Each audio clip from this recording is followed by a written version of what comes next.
What's up, everyone? Welcome to the podcast, a show dedicated to talking about all the progress things in life, like music, content creation, and video games. I am one of your co-hosts, Jesse Kazam. And I will always love you. Oh, I should have hit the high note there.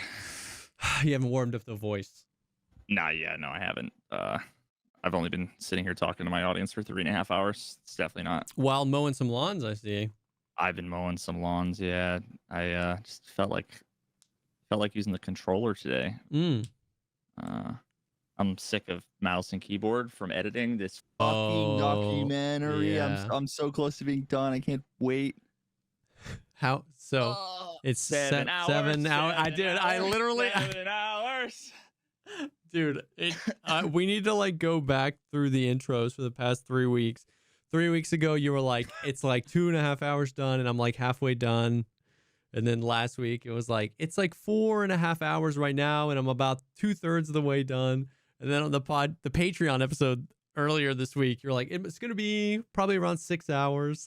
And then I knew it was gonna get to 7. It's because everything. You're being thorough. Everything involves talking about something else, and the moment you're thorough about one thing, you can't really just be like, here's a super not thorough brush off thing, because everything's like equally important when it comes to like the truth about reality. Like, what's more important than anything else? So I just end up. I freaking love it. I'm so excited. It's gonna take me like a week to get through it, but I'm so excited. Yeah, you know what I've been doing in my free time? I've been binging. I have become a Rick and Morty enjoyer. I saw you tweet about that. That's funny. You didn't watch it, I've seen probably like 20 episodes, 20 episodes. I haven't binged through it and watched the whole thing, but I watched a little bit and it's great. I started watching like 3 days ago. I'm on season 5. Classic. Yeah, so classic. I guess it's only like 1 or 2 more seasons before all of a sudden the voices change because the guy got canceled or whatever who did both fucking voices. I forgot about that. I guess so. I'm like waiting for the jarring. I don't know if it's like annoying or not. But that's super interesting. Is that like Dan Harmon or something? Yeah. Cancel culture. I can't believe it. Gotta ruin everything. These millennials. Dude, the zillennials. That's funny. But dude, it's a fantastic show. It's like it's way darker and like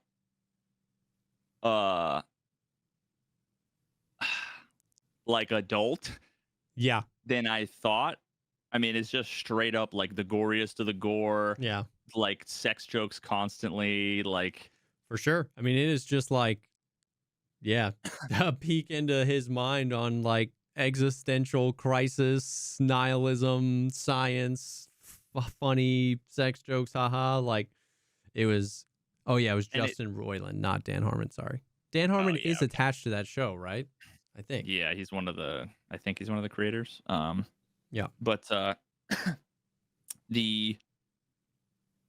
it has the kind of sense of humor that very few things, whether they're movies or shows, can pull off, which is like it's like pushing the boundaries of PC in a way that like isn't edgy. It's just like real. Like it's not trying to be edgy. It's just it just doesn't give a not in a toxic way, but like it can be like kind of meta and ironic. Like, so like one of the episodes, I literally woke up my wife laughing out loud last night. At one point, it's like the 2 kids and the mom are at like family therapy. Okay. And the doctor like introduces herself, and it's like an Asian psychiatrist. Okay. And the white mom is like Dr. Wong. Like, wow, could it have been like she's made like a comment like, wow, that's a super racist name, which is just like it's funny on so many different levels. Yeah. Because it's like considering that the white woman trying to like talk about other races as if like, yeah, you know what I mean? Yeah. It's like the people outraged over like, you know, the little kid wearing like the Indian's headdress. Yeah. You know, like that kind of like, oh God, really? But at the same time, it's like double ironic because it's almost like a commentary on the writers of the show are like white dudes. So it's like they named her Dr. Wong. So it like is racist, but in like, it's just, I don't know. Like there's so many levels. There's so many levels. 100%. Yeah. 100%. And I totally get what you mean. You can tell when like creative people are just like in their own way, however self-aware they are, commenting on the culture. And you can tell when someone is like just trying to be edgy for the lulz. Like, even though they might arrive in kind of adjacent spheres, you can kind of always tell. And it's much more fun when it's just people like, you know, just doing their thing, kind of commenting on it, as opposed to like attempting to just be like, see how close to the line I can get, see how close to the line I can get, see how close, you know what I mean? It's so, yeah. Rick and Morty's funny. I don't know why I never like got back into it. I watched like 10, 20 episodes and loved it. I don't know why I never like got back into it. I don't know. Yeah, I don't know. I don't know if you have to like watch it in order because it's one of those things where it's like each individual episode can be its own standalone thing. Yeah. But there is kind of like an overarching narrative. Yeah. And there are some like legit sort of sad, dark moments. And I just love like built into it is the whole, and it's so like shamelessly frivolous, I guess. I can't think of the word that I'm thinking of, with the idea of like multiple dimensions. Yeah. And, like there's literally one episode that like starts off with Rick getting like a, you know, like a little notification page.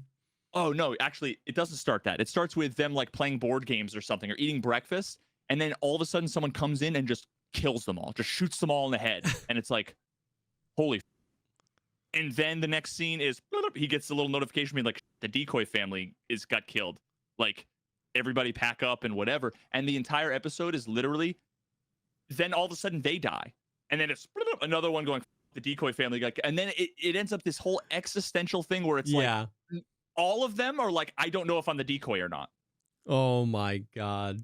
So it's like this like actual legitimate sort of existential thing. If there are more dimensions, are they infinite? And what does that mean about me? Yeah. And yeah. Yeah, the whole, I mean, yeah, which kind of touches on kind of like the No Man's Sky sort of thing. Oh, and all that stuff around like, if you know, if you teleport, is it actually you? If you're cloned, is it actually you? Have you ever seen the movie? Oh, never mind, I can't say it because then it'll spoil it. I literally can't even say the movie name because the topic we're on. It would immediately spoil it. Yeah. So yeah. Anyway, I'm really enjoying it. I'm sad in that like I know in like 2 days I'll be just done with it. Yep. I think there's only like 8 or 9 seasons. There's 6. I need a new show. I watched this new show on Apple TV Plus called Sugar, and it was okay. It had one of the. That was a Maroon 5 music video. That's what I watched. It wasn't a. Imagine if I was like, season 2 of the music video just playing over and over again. That show was interesting. It had one of the craziest like bomb drops like that I didn't expect in a show in a while. It was interesting. Even crazier than the Fallout.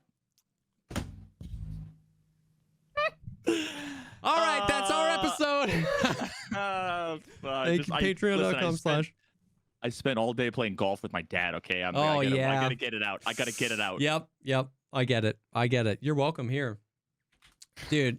I'm in full dad mode. Yeah. It's interesting. It wasn't phenomenal, but it wasn't bad. I don't know. I'm still processing it. Is it dark? Is it like serious? Yeah. I mean, it's like a detective. It's basically like an homage to like old detective movies. Like noir? Yes, very noir. Like there, he has got an inner monologue the whole time, and they really lean into the like. He like talks like this, and he'll be like, interesting. That sounds suspicious. Maybe I should look into that later. Like very Does he, like, dual wield jump and it. No, slows I down? wish. I My God, wish. a Max Payne movie would be incredible. A Max I need to play Payne Max TV Payne. show would be sick. I need to play An that game again, dude. That HBO game dark. Max Payne TV show. Oh, that would be sick, actually. I forgot that game existed. That was so yeah. good. But yeah, it was interesting. It was interesting. I need something with like 80 seasons. You know what I mean? I don't know. I know, dude. And that's the problem, is that the problem that literally all of humanity has all, especially with like the pandemic and everybody just like being inside and binging everything, is that like now everyone is caught up on everything. And now we all have to wait for the next season of everything to come out, and it's miserable. Oh, dude, this summer that Hot D is coming back. I'm so excited. Hot D. Wait. House of the Dragon. Oh, right. I actually just started watching Game of Thrones, and by that I mean I watched 2 episodes and then started watching Rick and Morty, and then I'm off it. So yeah, that's fair. I couldn't get past the first 7 minutes of Hot D. I'm not gonna lie. It's so good. Just because it's like I don't know any of these characters. I don't want to have to learn all this new. Well, I mean, I don't either. That Hot D is set like 700 years or something before Game of Thrones. So yeah, I didn't know a single person's name going into it. It's very slow and like character driven more than like action driven. Both of the shows were, which is why I loved them, because I like that stuff a lot. Dude, The Bear. Holy cow. Somebody said that in chat. Did you ever work in food? In a kitchen, at a fast food restaurant? Did you ever? Honey Baked Ham. Schmoney Baked Schmam. That's right. Schmoney Baked Okay, Schmam, I don't know if that's cut a finger in half. Quite the speed in GTA. And all the tables in the freezer and in GTA. Yeah. In GTA. Holy dude, The Bear is so good. The Bear is one of the best shows I've seen in the past few years. It's very well done. If you've ever worked in a restaurant, you will get PTSD. It will physically harm you to watch that show. It's very good. It's very good. But yeah, I miss these story. Someone just said I miss my story time segments. I still have a few. I have 1, 2, 3, 4, 5. I have 5 more story times. Maybe we'll do one today. 5 written down story times. I actually think we'll have time to do one today, which would be perfect. Yeah, we'll do one. Yep. But that being said, we can hop into like the gaming and the Tarkov segment before we break back out into some other stuff, because not a whole lot has been happening. Got a lot of positive feedback from last week's episode.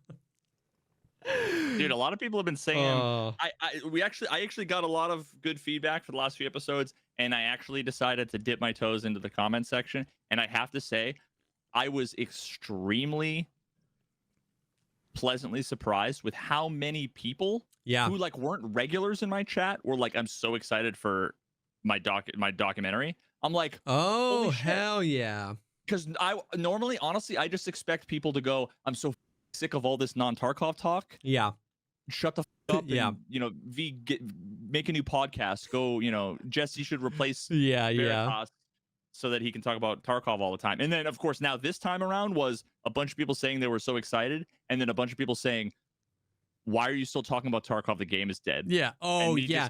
Just like loving reading the response to that. I was at the doctor's office today, just waiting. Has been, because that always happens towards the end of a wipe, you know what I mean? But it is 10x because you have other games like Arena Breakout and Gray Zone, and B, you have like Nikita, just like crashing the spaceship with the unheard stuff.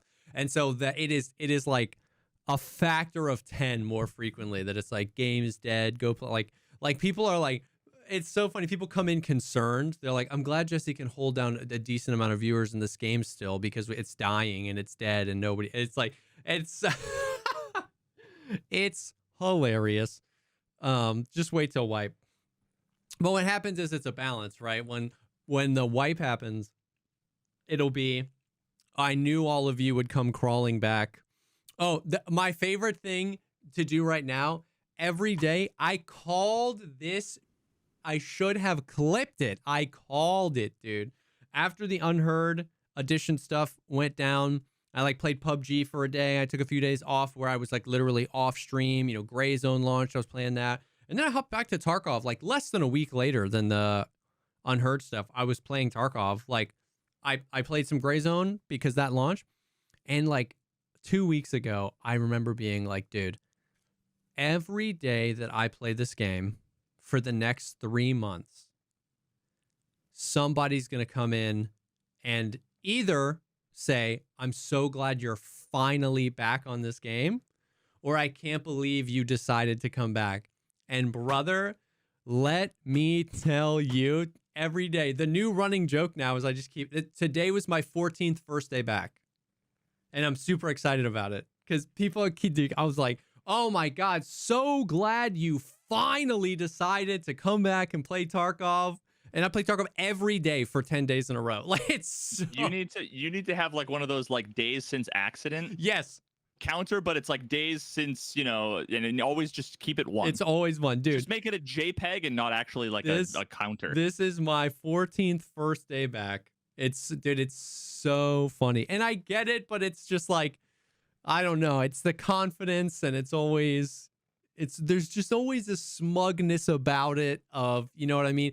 Both ways. I'm allowed to be smug. It's either the smugness of like, I knew you would eventually break and come back when I never left and I've been back for forever. Or it's the smugness of like, oh my God, I'm so glad you finally got over yourself, understood all those games suck, and you're finally back. I've been waiting for you. When in all reality, I've been back the whole time. So I don't know. That's been hilarious. But we did get a lot of positive feedback on last week's episode. Especially, because we spent an hour, I was very passionately gigamalding. The comments, I've dipped my toes in the comments too, and just so many people are just like commenting or timestamping like Veritas's face as he watches Jesse slowly descend into the madness he was in 3 years ago or something. It's so funny, but yeah, and actually there were a couple of comments that in the sea of all of the happiness, these aren't didn't bother me at all, but it's funny seeing someone say like how like unhappy I looked. I'm like I've been like literally yeah like last week I said I was tired, but like people just see what they want to see. 100%. I've literally been trying to suppress my smug ass smile, failing most of the time for the last couple weeks. So I don't know what that was all about. But, it's been funny. It's been funny. But the Found and Raid event is still going on in the sense that like you can throw anything you want up on the flea. The marked rooms are still juiced, which has created some like super fun PvP. It's like old customs before they added both of the lanes. At that point, all anyone did was rush to marked room. You know what I mean? Because back then there was loot in marked room. You could sell it on the flea, and it was the one POI on the map. And so that is happening in full force again, and it has been super fun. Like I've been playing more customs than streets because it is just like 5-6 PMC kills and then dying to the 9th guy. Like it's just crazy, but it's been fun. They also did a few things. They did another, like right before actually the last podcast, we didn't end up talking about it, but right before the last podcast, they did an event. The Found and Raid event was like, here, I guess we'll give you this and see how it is. But recently with the events they've been doing, they have been like events with quests and lore and like, tweets and videos. And so they did one of those where they released like a 1-minute video. The ARG spun up again, and there was messages in bottles stapled to trees buried in Sydney, Australia, and in Tokyo. It was like crazy. They did all that. Nice guy and the homies did all that. But there was a there was a whole quest line. It was like 14 quests. And I will say, I have to hand it to him. This is some of the least toxic event quest design that there's been. It's tedious, but it's less toxic. It's not like just have this 80 million ruble key. So like super briefly to fly through it, basically they added a new item into the game called an encrypted flash drive. It looks exactly like a flash drive. The only difference is that one says encrypted when you double click on it, which is hilarious. But they're in jackets, duffel bags, filing cabinets, safes, all over the place. The first quest, you got to find one. Then you got to turn it in. Then you got to find a few like PC components found in RAID because you're trying to figure out how to decrypt it. Then you turn those in. Then you go kill a few scavs. Then you turn that in. And then you get to one. This was kind of the tedious one. You're basically decoding a password. And you have to turn in one in the Intel Center. You have to turn in one of those encrypted flash drives. But it's a 20-character passcode, and every time you like run the craft where you turn in the encrypted flash drive, it only decodes 2 of the characters. So you needed to find 10 of the encrypted flash drives. Now, I've seen pictures of people finding 10 in one raid. If you go crazy on streets, like on filing cabinets and stuff, I've seen videos. I've seen people who have said like, I've been on the quest for 5 days and I can't find a single one. This is the one where that it was definitely the most tedious, but accessible because it can be found on any map. They can be found on your scav or your PMC. The ones that you use to decode this don't need to be found in RAID, and they can be found in multiple different places. Filing cabinets, Are you actually like jackets. inputting a code anywhere, or is no? You're literally like you extract with the flash drives. You go to your Intel Center and you just basically start a craft in your Intel Center that's 8 minutes long, and you decode 2 of the characters of a password. Gotcha. Okay. So a little tedious to find 10 of them. It took me like a few hours, like the day of, and then a few hours the next day to find all 10. But way less toxic than like just some of the stuff in the past where you either have to go to a specific point on a map or do a specific thing or use a specific gun. Like you can just play the game and find these. And if you look hard enough, you can find a decent amount of them. Then that led to basically 2 branching quests. There ended up being 2 quest lines you could go. One where you sided with Peacekeeper and one where you sided with Skier. But like one was you had to kill PMCs in Ground Zero. The other one was you had to plant cameras on Ground Zero. Then you had to go to like woods to do stuff. Then you had to go kill 5 PMCs on custom 5 of anything. There was one quest in this where the kill was eliminate any target. So like you could go to customs and you had to have a blueberry helmet and a blueberry armor on. And it just said eliminate 5 targets. So scavs counted, PMCs counted. More quests should be like that. Interesting. Was there like lore of that at all? Tons of it. I didn't read a single word of it. I would just be I'm interested in knowing what they like would have written for it was something like that to justify it.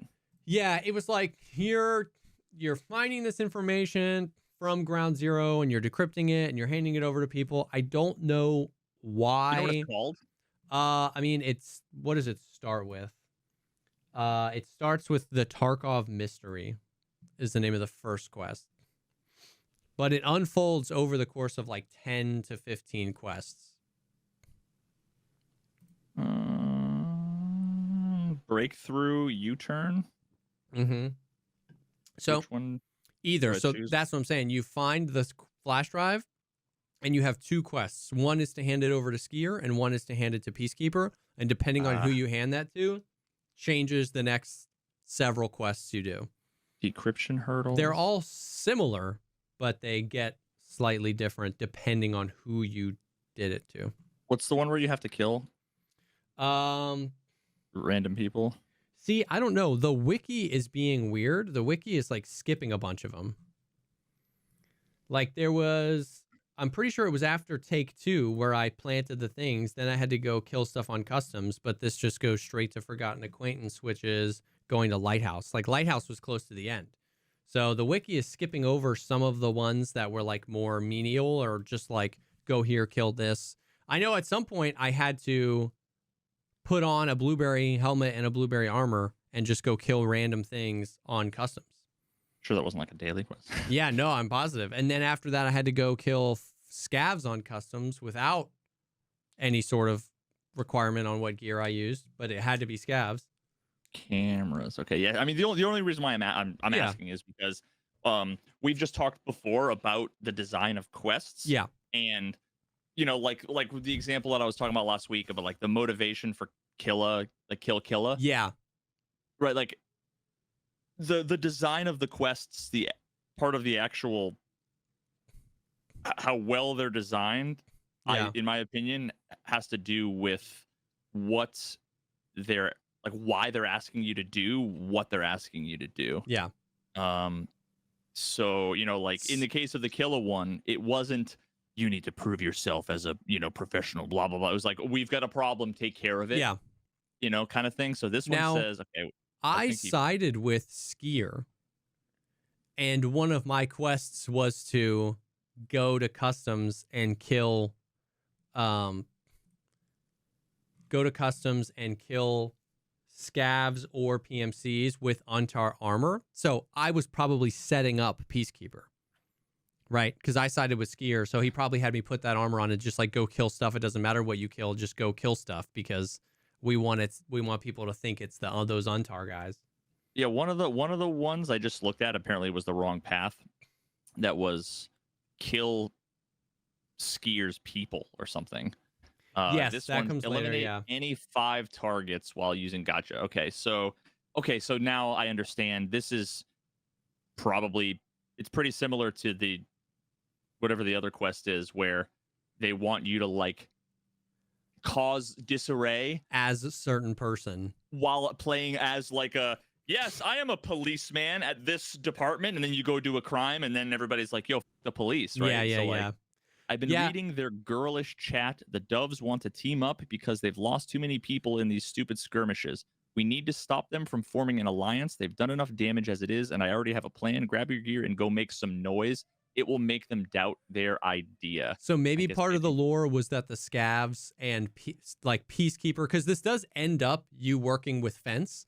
So maybe the scavs and Peacekeeper were talking about an alliance, and that's why he's like, go to customs in Untar gear and just kill anything and everything. Kill scavs, kill PMCs, like pretend to be one of them and just kill, and maybe that'll make them doubt their plans.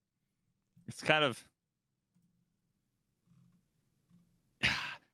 should we be glad that I've a lot of people hate that quest setup peacekeeping mission. Oh, peacekeeping mission. Yeah.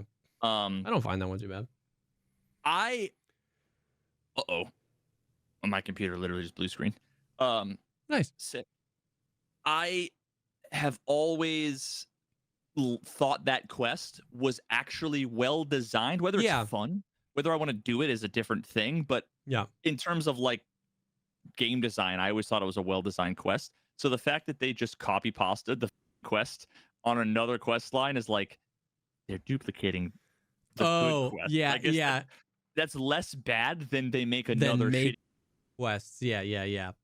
Now, once again, I'm sure there was lore and a story here, and I'm sure that the ARG stuff expanded on it so much more. I think I agree with you so staunchly on the, like, I want the tasks to make sense, but they would have such an unbelievable uphill battle to climb to get any people in the Tarkov community to care about reading the flavor text. Like, it would have to be like unskippable spoken quest text.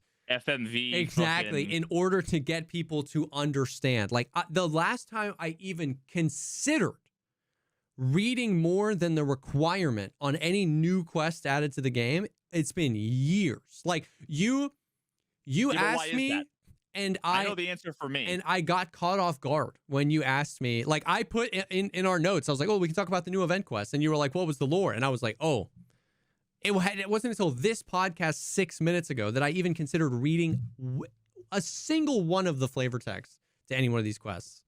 Why? Because it has no bearing on anything. It has no bearing on me, how I execute it, like the results of it. This is one of the few that actually technically does, because if I had read it, I would have maybe made more informed decisions on if I go with Skier or Peacekeeper. But yeah, I mean, it's the quests. Fuck. I wish I remembered any of the quests. What's the gold pocket watch one? I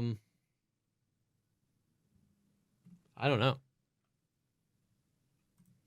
Golden swag is one. Let me just read. No. So, okay. So here, this is one of the earliest quests in the game.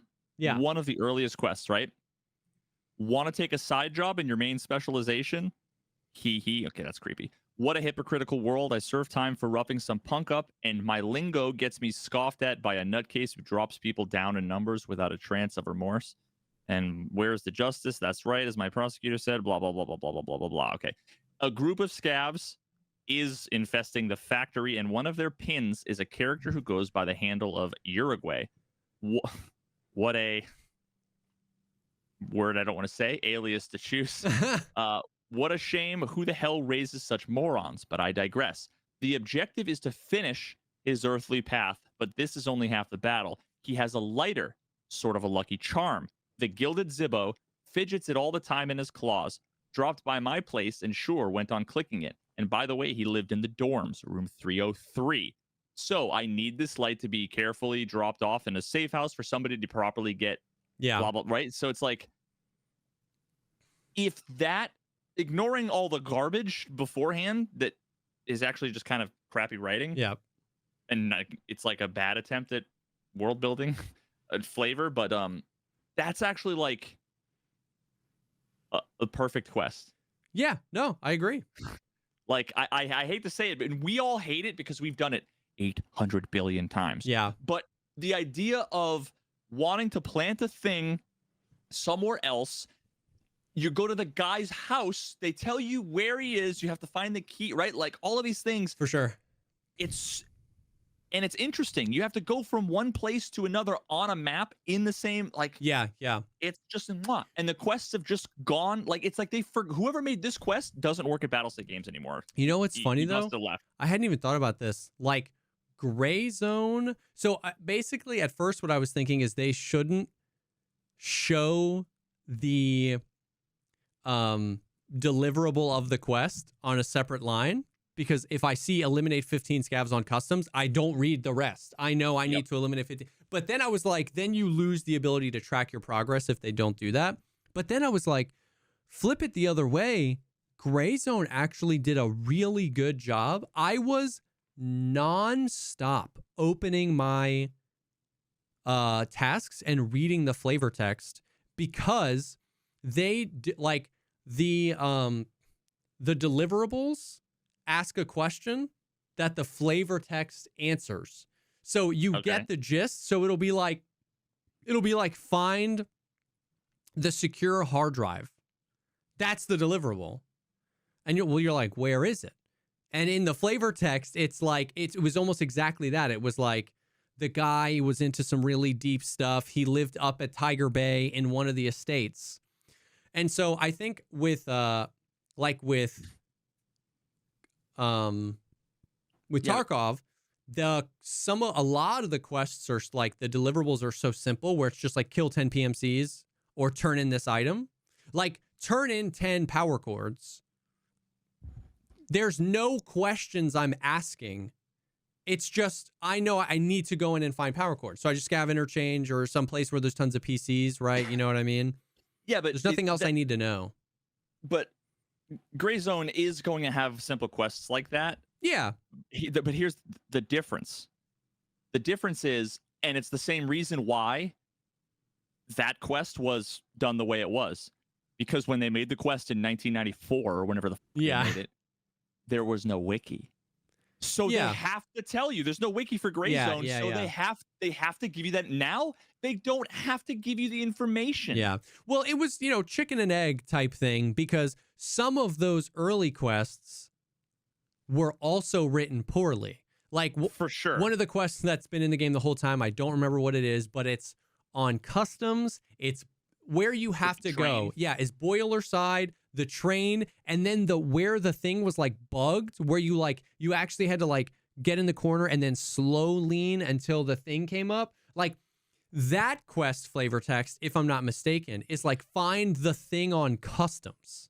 Pokelim Hobo? Maybe? No, that's where you kill a bunch of scavs on woods. If anyone in chat knows the name of that quest, Chemical Part 1. Let's do... So it says obtain information about Deputy Chief's past life on customs. So Sherlock, you want a riddle? You're a pro of these head crackers, right? Here, look. One lame hobo came around here, either nuts or just demented. Hell if I knew. All in rags, dirty head to toe, walking chemical weapon, blah blah blah. Just want to dispose of him, blah blah blah blah blah blah. Deputy headed security for 2 special sensitive zones on the Pokelkim. Just imagine what kind of source could he become? He could at least remember his name, not just chew snots and mumble. Jesus Christ almighty. So long!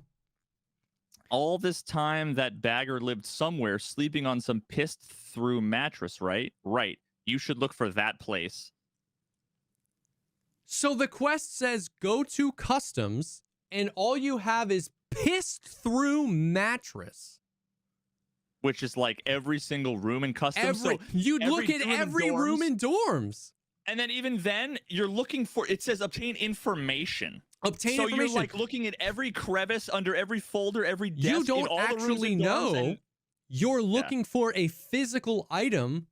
Like in a lot of games where it says look for information. Oh, actually, let me go back. Hold on. Ceasefire Part 2. Hold on. This is going to be relevant.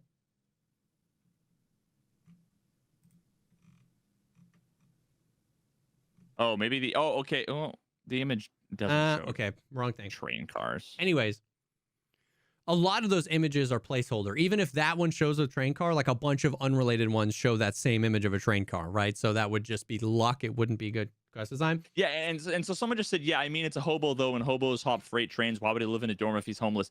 Okay, if this was The Witness, I would spend the time to try to decode the puzzle. There's no puzzle anywhere ever. Yeah. Half the time they don't tell you because they don't know how to design video games. Yeah. Okay. Yeah, so you can't spend all day trying to. Maybe there's binary encoded into every 17th letter, and I need to convert it to ASCII, and that'll give me the code that it makes a QR code. Or maybe they just didn't explain it. Yeah, I get that. I get the whole he's a hobo, but it's like once again, like if you gave that. And I'm trying to get to a point that we keep getting sidetracked off of, which is fine.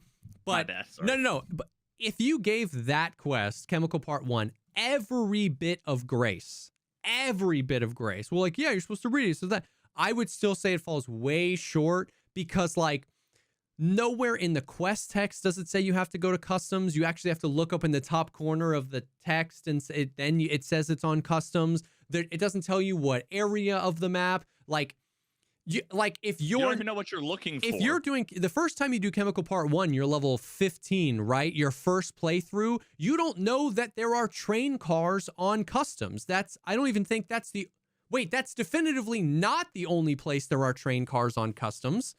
So it's like, well, it says obtain information about Deputy Chief's past life on customs is like. Oh, okay.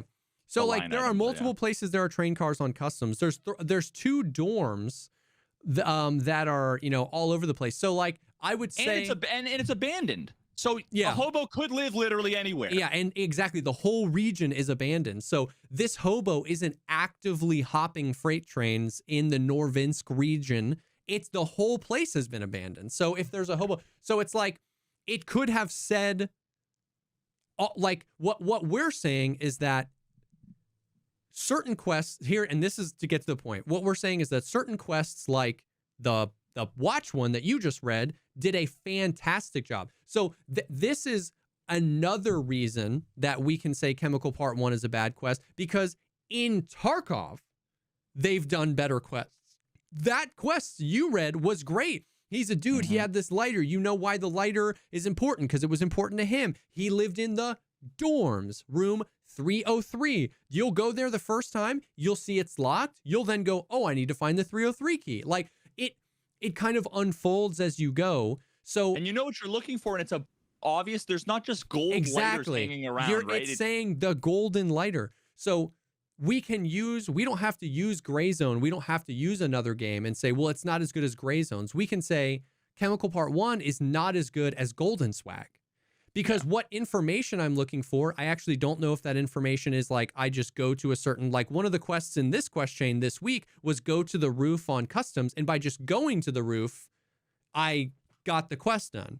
So like obtain information. What am I looking for? What kind of information? They've done obtain information that are on flash drives. They've done obtain information that are on flash drives that are normal. They've done obtain information on instanced only flash drives that look normal. Sometimes obtaining information is a document. Sometimes obtaining information is just going to a place and then you arrive. So they say obtain information from a guy on customs and he pisses the bed. That's, you know what I mean? And I say that to say the reason the wiki came about, you know, was it the chicken or the egg that came first? I don't know. Back in the day, they had some of the best quest design they've ever done. But back in the day, there were also Chemical Part 1s. And the minute the guy found the letter, you know, he posted that on Reddit, he posted that somewhere, and then people started, you know, accumulating that information and posting it. So I think that, and what happens is, you know, we've talked about this at length, but what happens is funny is because the quests they devolve. Well, they don't have to. What PSG chose to do is a lot of the quests devolved instead of evolved. Instead of making better flavor text where, like, you know, the quest objective kind of begged a question and then you got the answer to that question in the flavor text and you kind of at least had some semblance of an idea, they got more and more obscure or harder to do, which pointed people back towards the wiki as opposed to farther away. So even if you are like, even if your team, I think that was good, you know, they said he was a hobo, I would have found him on the train. Well, you might have, but 99.9% of people didn't, and they flocked to get that information somewhere. So your world would be better if they got a little bit better at the quest design and the flavor text, because then less people would need to go to the wiki. So my question is, in Gray Zone, if there was a wiki, do you think, like, honestly, if I were to jump into Gray Zone a month from now, right? I wonder if here's the thing. There's a good chance I might just pull up the wiki. Yeah. I mean, you could definitely wiki a lot of the quests. They get harder the farther down the quest line you go, where you're like looking for some specific item in this, but they always give you, like, their worst quest is still above average when comparing to Tarkov, because it always gives you a specific item you're looking for. Like one of the harder ones that I actually had to ask a question was like looking for a golden golf club. And I couldn't find it, so I ended up having to ask. But I knew where and exactly what I was looking for. You know what I mean? And I just couldn't find it and I couldn't be bothered, so I asked the question. So there could still be, and I'm sure there is, a Gray Zone wiki. But there's something to be said about, though, that difficulty scaled, which meant the beginner experience was good. In the first 10, 15, 20 quests were like the building in the northeast of this town with the graffiti on it.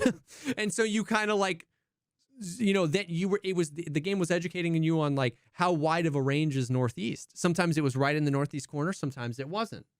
But you could kind of figure all those out, and then it got harder and harder and harder, and, you know, some of them were hard enough that I asked a friend where it was, but it at least kind of taught you the way as it went. Man, I was just thinking, like, I just wish that the quests themselves, right? Like you could make the argument that the quests are just there to have you go between point A and point B, and it's a shooting game. And then there's the other side of it where it's like the quests themselves could be like these rich, like doing puzzles in an interesting story game or whatever. Yeah. Like imagine a couple of different kinds of interaction that they could add. I literally just had this full-on tableau in my head of imagine some guy got murdered or whatever. I was just literally picturing a safe, like with a digital keypad, you know, like 1, 2, 3, and having like, and imagine you could walk up to it and interact with it. And like beep, beep, beep, beep. Yeah. And I was just picturing like a blood splatter, like he got shot, right? Blood splatter on the thing with like the keypad buttons in blood. The ones that are the combination one with the blood wiped off. Oh yeah. Or the equivalent of like you use a flashlight or like the black light, like luminol to see, you know, there's so many like little cool things they could do. Yeah. That's not just search for the thing in this thing. Yeah. But I think that kind of goes both directions, like middle out compression. You know what I mean? It like, yeah. I am interested to see what they do with the storyline quests, because that's something they've been talking about for years, that those are going to be like quests and that everything we're doing is side quests. I know. I'm not saying I believe it. I'm just saying that with the information that we have. So my thought is like, what I guess I dislike about a lot of the quests in Tarkov is that they feel like halfway. They feel like side quests trying to be main quests, and they just overcomplicate a side quest. I don't mind if the side quests are like, go here, kill these people, go here, get this thing, do this thing, but make it simple then. You know what I mean? Don't make it like the guy pissed his bed on customs, go find some info for me. You know, it's like, oh, just tell me to go kill 10 people over here. If it's a side quest, that's fine with me personally. So it's interesting. But I say all that to say, lore aside, we've talked at length before about how the quests have over the years gotten progressively more like weird and niche and arbitrary and confusing and hard to complete and restrictive. And sometimes it makes a lot of sense in the lore, like setup or peacekeeping mission. Sometimes they don't. But lore aside, this quest line felt really accessible in the sense that like it didn't. Time is a hard thing, because if something is hard and takes a lot of time, you know, you have people that are like, well, I only play, you know, a few hours a week. I can't do it. I actually had a bunch of people come to my chat and said that this quest line was too easy. Time is one of the metrics, but there are other metrics too. And a lot of the times where BSG has dropped the ball are in some of the other metrics, in that like you need a key that is 18 million rubles and impossible to find, or you need an item that you can only get if you're level 55. So that's separate from just like this quest line took a lot of time to complete, because some things should just be hard, some things should be easy, right? We should have a range. This was very accessible in that if you could put the time in, anybody could do this. Like all the crafts were at Intel Center level 1. None of these things, like you can buy blueberry armor at level 1 Peacekeeper.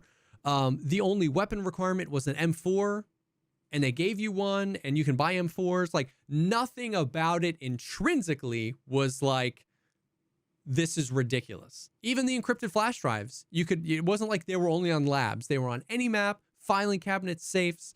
So I felt like in general, this was of the better. And it was so funny because I saw people say it was easy. I was like, dude, I think that's fine. I think some things should be hard, but hard and easy are such weird terms to define. And like, you've got a portion of the community that just have a hard on for like getting kicked in the nuts. You know what I mean? It wasn't hard enough. I didn't have to buy green key card and run it 72 times to find a purple Bitcoin that I can't put in my secure container. And if I die with it, it resets my quest. Like that's the only hard that's sufficient for some amount of people. And I think that's so crazy. But I did generally think that these quests were fine. You had to go to Lighthouse and find a letter. No, sorry, not lighthouse. You had to go to shoreline and find a letter. Then you had to go to freaking, where was it? Then you had to go to lighthouse and find you actually did need a key for this one, but you could vault into the window, which was funny. Then you had to go to find a hideout. Then I liked that you could vault in the window and then into the other, out the window and into the window of the new map. The ground zero. Yeah. The ground zero. There's that one. Yes. I liked that. Me too. Because somebody took there was one of those keys that has like a static spawn. I went there and it already was taken. Yep. And I was like, but the door was still locked. Yep. And so, yeah, 100%. I think that's great. So there was another one of those where one of the quests was you had to find the hideout at the chalet, and it's a locked door. And then that was the quest. And then the next quest was like gain access to it. So there is a key for it, but you can also jump onto the roof and vault into the window. Then you find a thing. Then it was the eliminate peacekeepers people and skiers people, which was crazy because it was a global task. You know how they've done that before? It was like hand in the trillion rubles. Everybody that does it participates. This was based on who you picked. You had to go to customs and eliminate skiers people, or go to shoreline, eliminate peacekeepers people. But it was 1 million. They wanted you to eliminate, they wanted the community to eliminate 1 million. Less than 24 hours later, the website counters were like at 30,000, and they just went to the next step of the quest. Like it didn't even come close, Veritas. It didn't even come close, dude.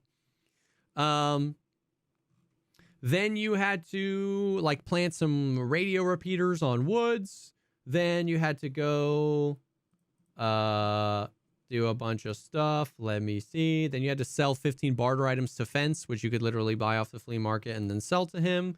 Then you had to go to customs and kill some scavs. Then you had to go find a golden G phone on the balcony of 3-story. And then that was it. And then you get, oh, okay. So then the reason that this quest was interesting is it said that you got 2 things if you do this quest line. One, a permanent trophy that you can keep in your, like permanently in your hideout forever that persists through wipes. And a bespoke achievement. And we know that achievements also persist through wipes. So that was why this was like the first attempt at them doing that. Like, you know, 3 years from now, I have this trophy in my trophy room in my hideout. I was there for this event. You know what I mean? A lot of games have done that type of thing, like a specific type of armor or a specific that. Now, the trophy was like a holographic cat face. That's it. I mean, it's literally like a trophy, a little trophy of a holographic cat. And you just put it in your trophy wall, and that's what you got. I mean, you got like hundreds and hundreds of thousands of XP by doing all these quests, but that was what people are working for. It was just a little trophy. Little trophy. Huh. It was funny. But you know what's funny, though, is that, like, as we have said before, it is a low bar to get, like, replayability for the Giga Chads is a low bar. We've talked before about how, like, the Kappa container is too good of an item to put that far up.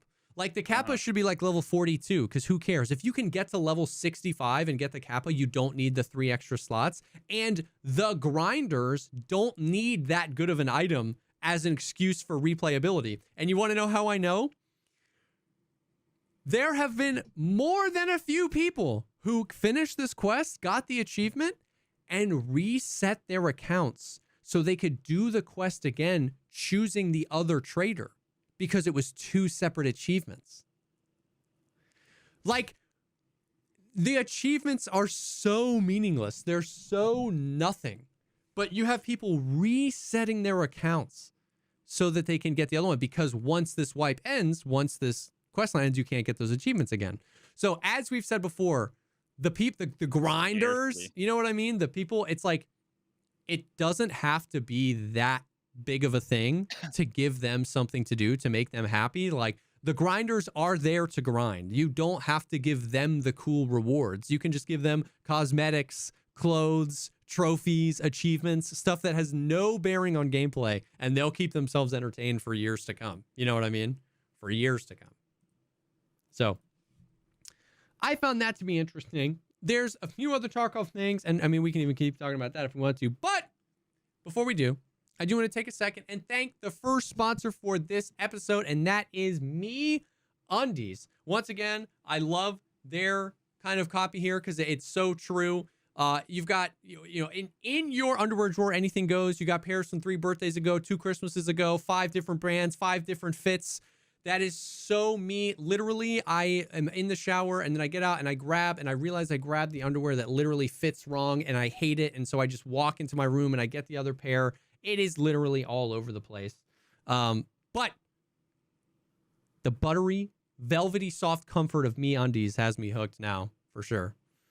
See, I don't have that problem because I literally have about 85 pairs of MeUndies. I'm jealous. So, I've thrown everything else out. I've thrown everything else out.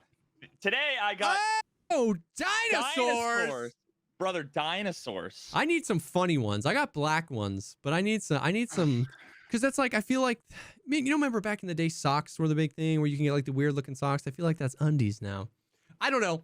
Listen, this is a sponsor read, but they're genuinely, I feel specifically seen and heard by that first paragraph because that is literally my life.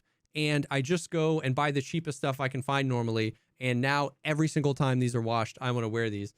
So they're great. They're style for everyone. They've got all sorts of different sizes and patterns and designs and weird stuff.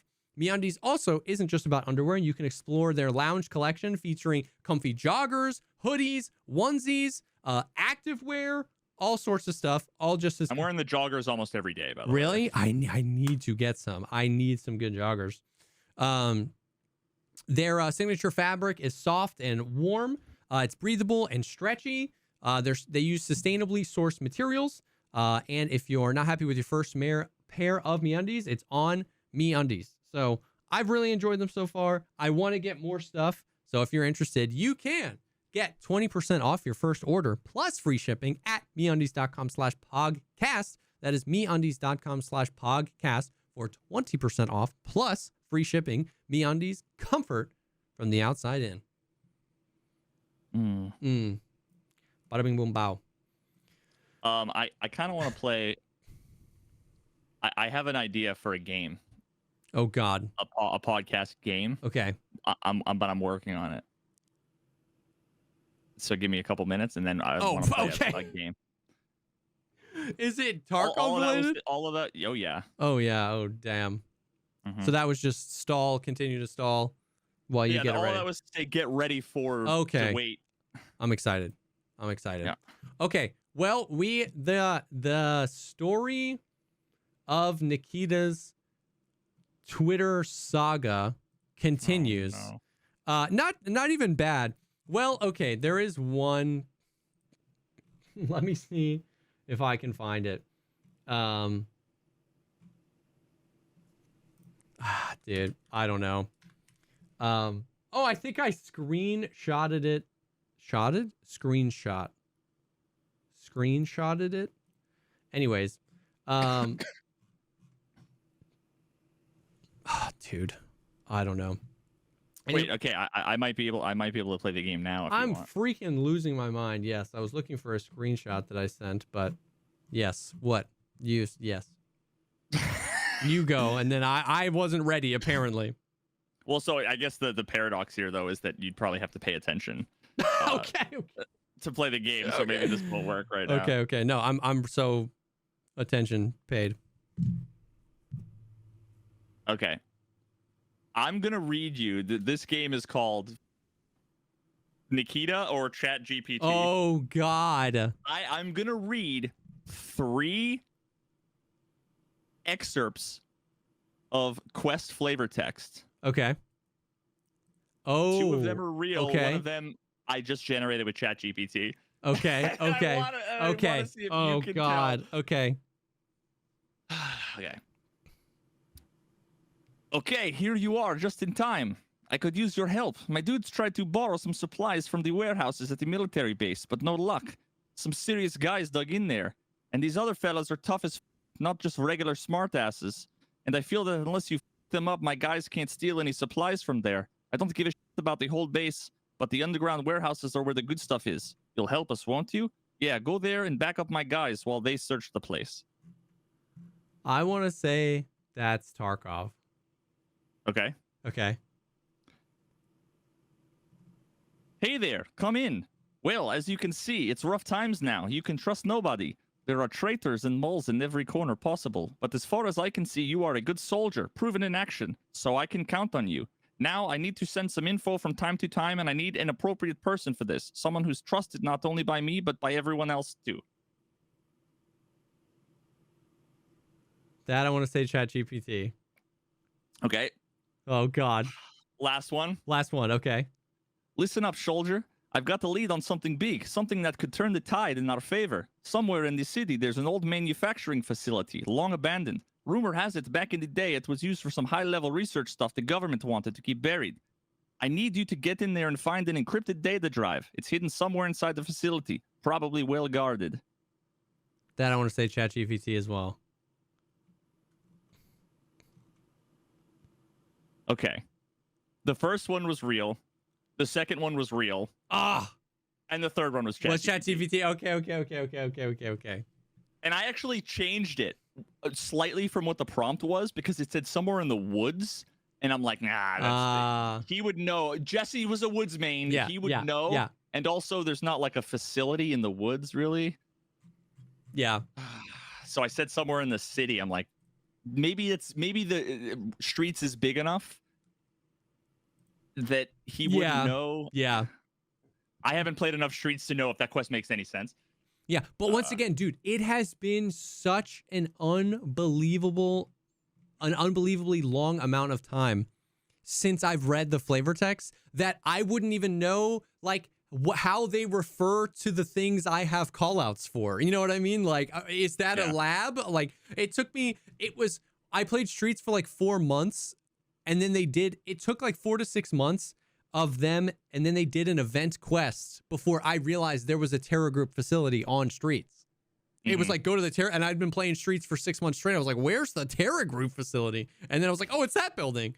So yeah, I don't know. I wonder if so. I think if we do something like that again, I should wait to have you guess until at the end, because I wonder. So do you think if you had all three and you had to guess? Oh, maybe.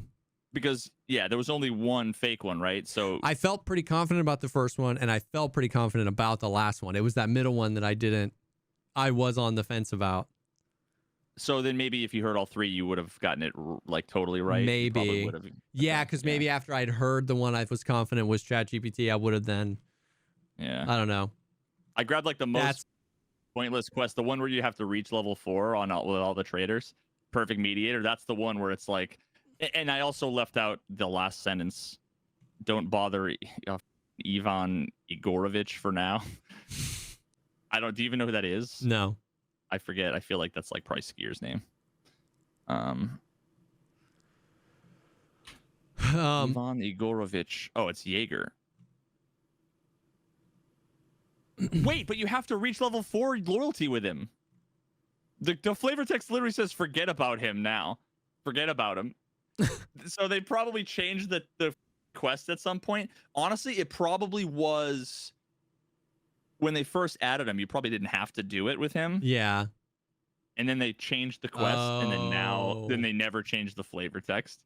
Yeah. Otherwise, why would it say don't bother him? Probably. Is he the most recent trader? Jaeger?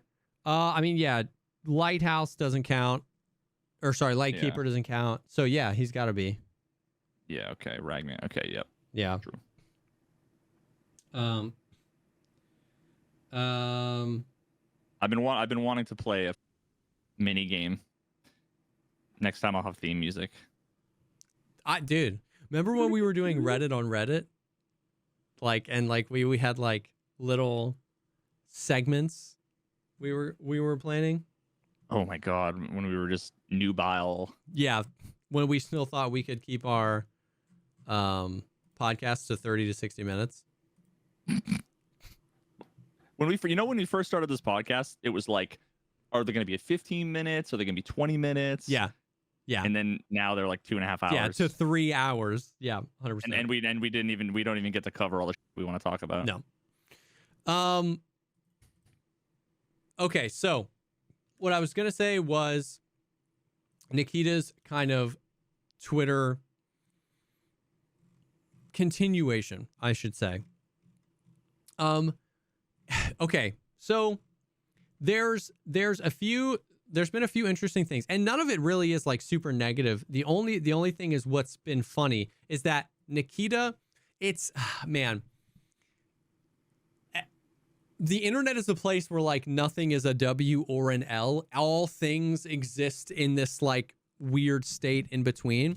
Nikita went kind of on an explosive tirade after like Arena Breakout came out, and he was just like, it seemed like he was just so over the bullshit of the Unheard edition and Arena Breakout, and he was pissed at them, and he kind of like exploded and like responded super aggressively to some people.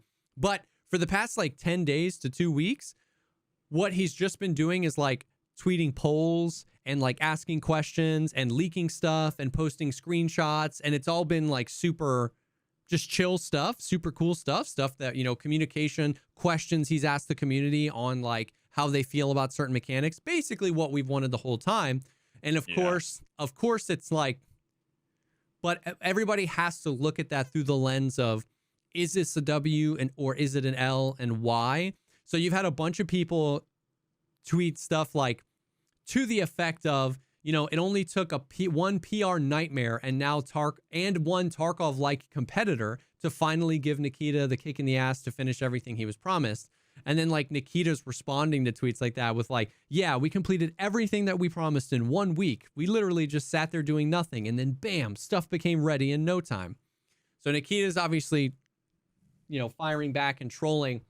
And that was a light one. I can't find it, but there were some like super aggressive, like literally Nikita like off just like 2 people, which you sent one screenshot to me. Oh yeah, that was a different one, but yeah, that was something.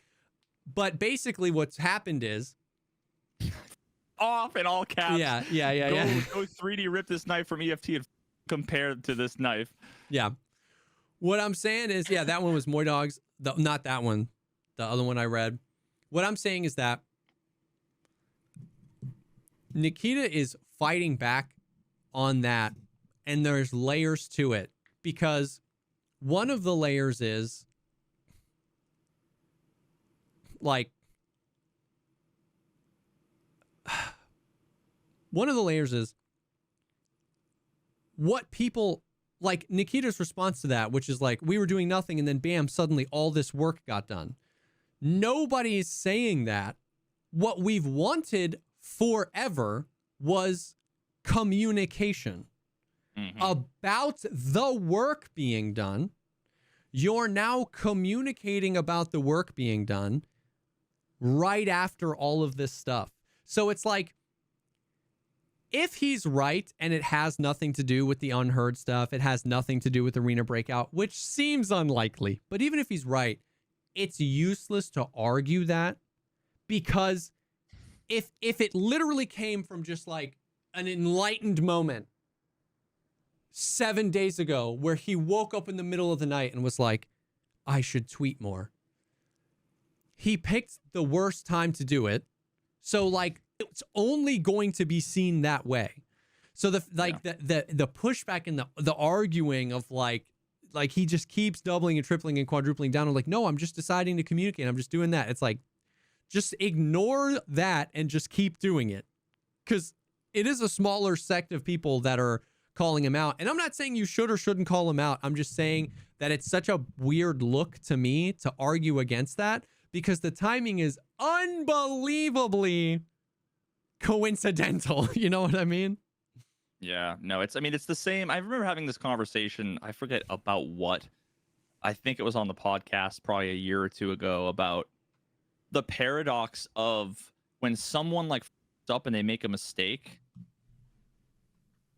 the moment that like they try to apologize and like do right by it, people are like, you're only doing that because whatever. It's like, so then do I just like what? Like, exactly. It's the paradox of like, if some people f*** up like we all make mistakes. Yeah. It just sucks that like that there's like no difference between the people who up genuinely are like my bad and get canceled or whatever versus the people who just up on purpose because they know they can say oops, our bad with like the corporate, we really care about our blah blah, and it's complete nonsense, right? And that's such a good point that if we're talking about online, on Twitter, those two people are indistinguishable from each other most of the time. Somebody who genuinely is like, oh, dude, we messed up. I shouldn't have done that. I want to be better. That is always going to be met with like, well, you're just doing that because you got caught. Yeah, this is just service to your fan, whatever. And then the guy who, either messed up on purpose or genuinely didn't care would be met with that same response, which once again, I'm not here in any way, shape, or form to say Nikita or BSG are genuinely sorry or are not. If anything, they've like refused to apologize. The best we've gotten was we're sorry you feel this way. It's been kind of manipulative and weird. But what I'm saying is what I found interesting wasn't the correlation. Like people making that correlation wasn't surprising. Like, okay, it only took Arena Breakout and the Unheard edition and now you're communicating.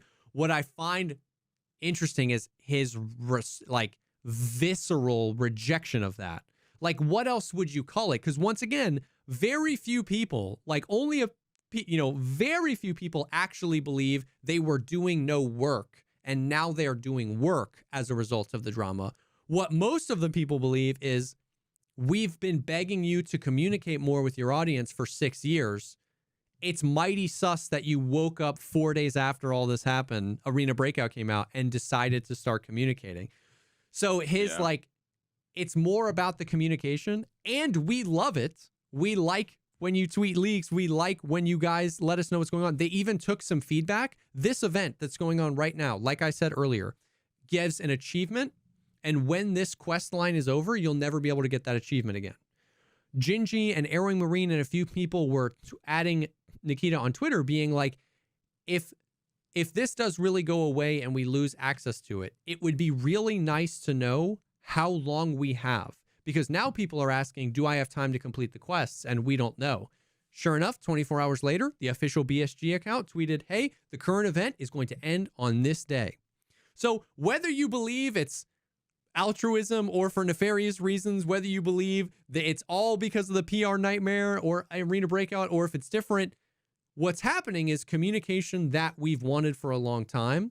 It's such a weird hill to die on, to just like ring people over on Twitter and be like, no, it's not because of these things I just did. It's like, it kind of is. And if it's not, you're never going to convince everybody. So just like move on.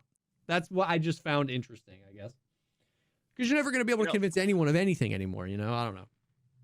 Well, I mean, maybe that's why I still think that No Man's Sky is the best example of,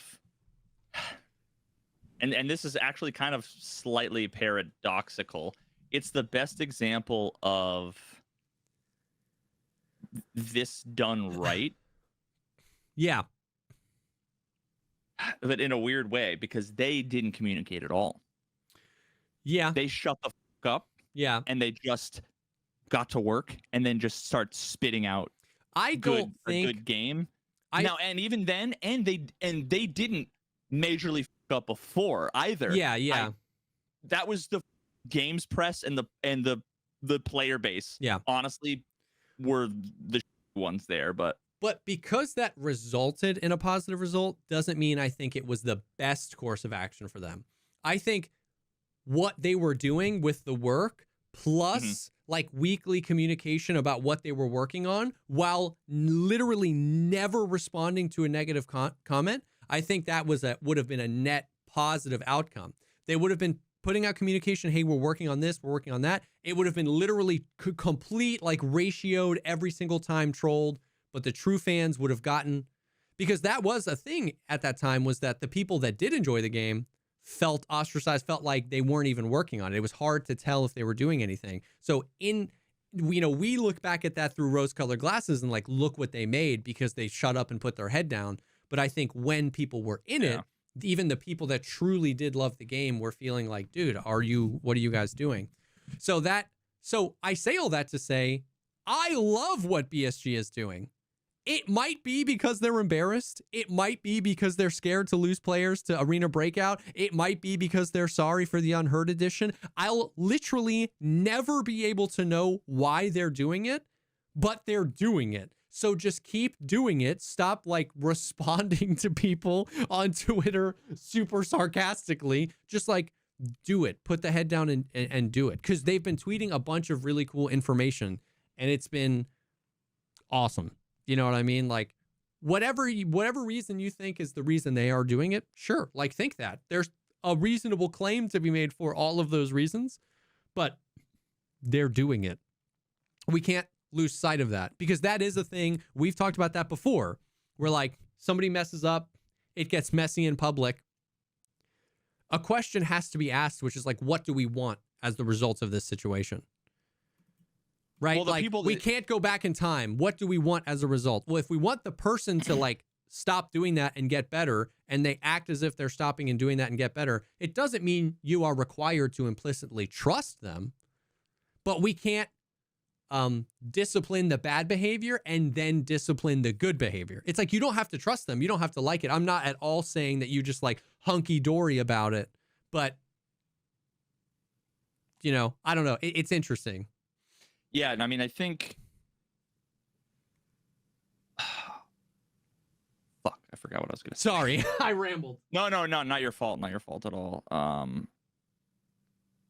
Oh, right. So you were like, they're fucked if they do, fucked if they don't. Like, what do people want? Well, here's the thing. Back to what the conversation we had either last week or the week before.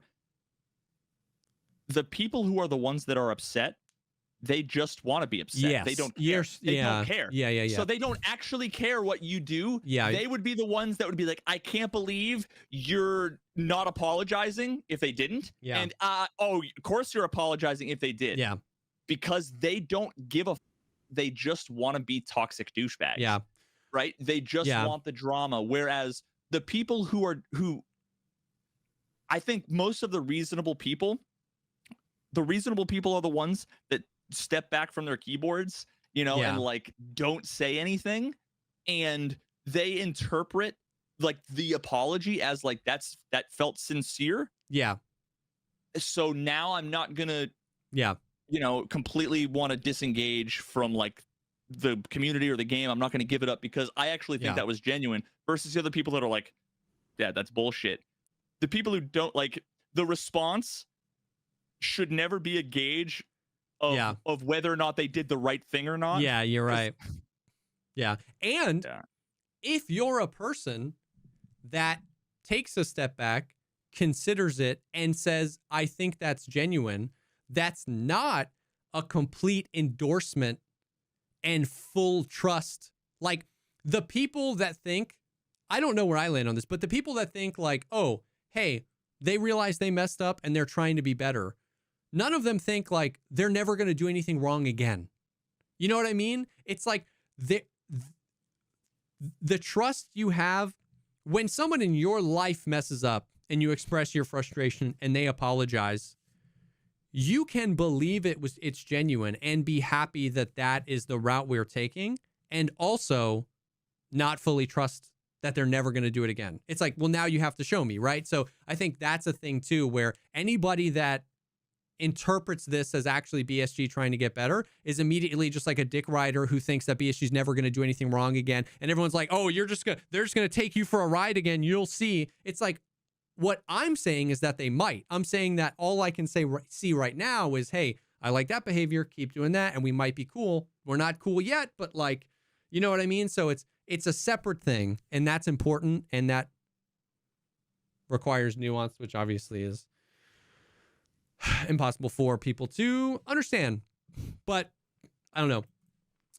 All that to say that I found that particular aspect of it to be intriguing. And I am in no way high and mighty on my high horse telling Nikita what he should or shouldn't do. It's his personal Twitter account. And if he wants to shitpost and like respond to haters, like to farm the Twitter drama, dude, so be it. You do you. I just found that to be a weird hill to die on because not even because of how I interpret how truthful what he's saying is, but because it's so obvious that every person he's responding to will never like come around to it. I have this conversation all the time in chat where like if two people are arguing, I stop and I'd be like, both of you just for 1 second, consider if at any point in this argument, you genuinely thought when you hit enter, the other guy was going to be like, holy, you're right. I can't believe I didn't think about that. Like, what are we doing? Like, we know you disagree, but you both also know you're not going to convince the other. Why is this continuing? Like, you know,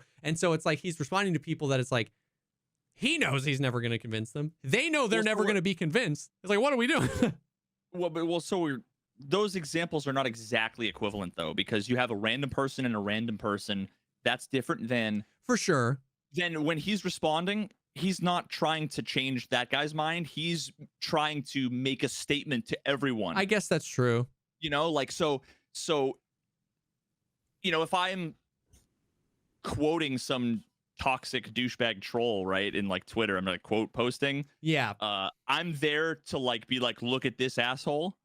You know, and if I like write a response there, it's like me thinking out loud. I won't care if he reads it or not. Gotcha. I see what you mean. So it could just be that he's like defending himself towards the community, just using this. That's fair. Because he probably gets 100 people. There's probably 1,000 tweets he gets, right, that are shut up and get to work. Yeah. All he needs to do is respond to one and say F off whatever, and that's his response to everyone. All. Yeah. I mean, I guess you're right. I don't know. I guess you're not wrong. You're not wrong. But in that case, the difference is that, you know, the two people in like a Twitch chat or whatever, they're just posting to each other and wanting to engage in that thing, and it's its own self-contained thing. Whereas Nikita's doing what he's doing. What he needs to do though is, and this is almost impossible to do when you're the person doing it, is to be self-aware to see how it's going to be perceived. Yeah. That's the thing, right? I've done this before.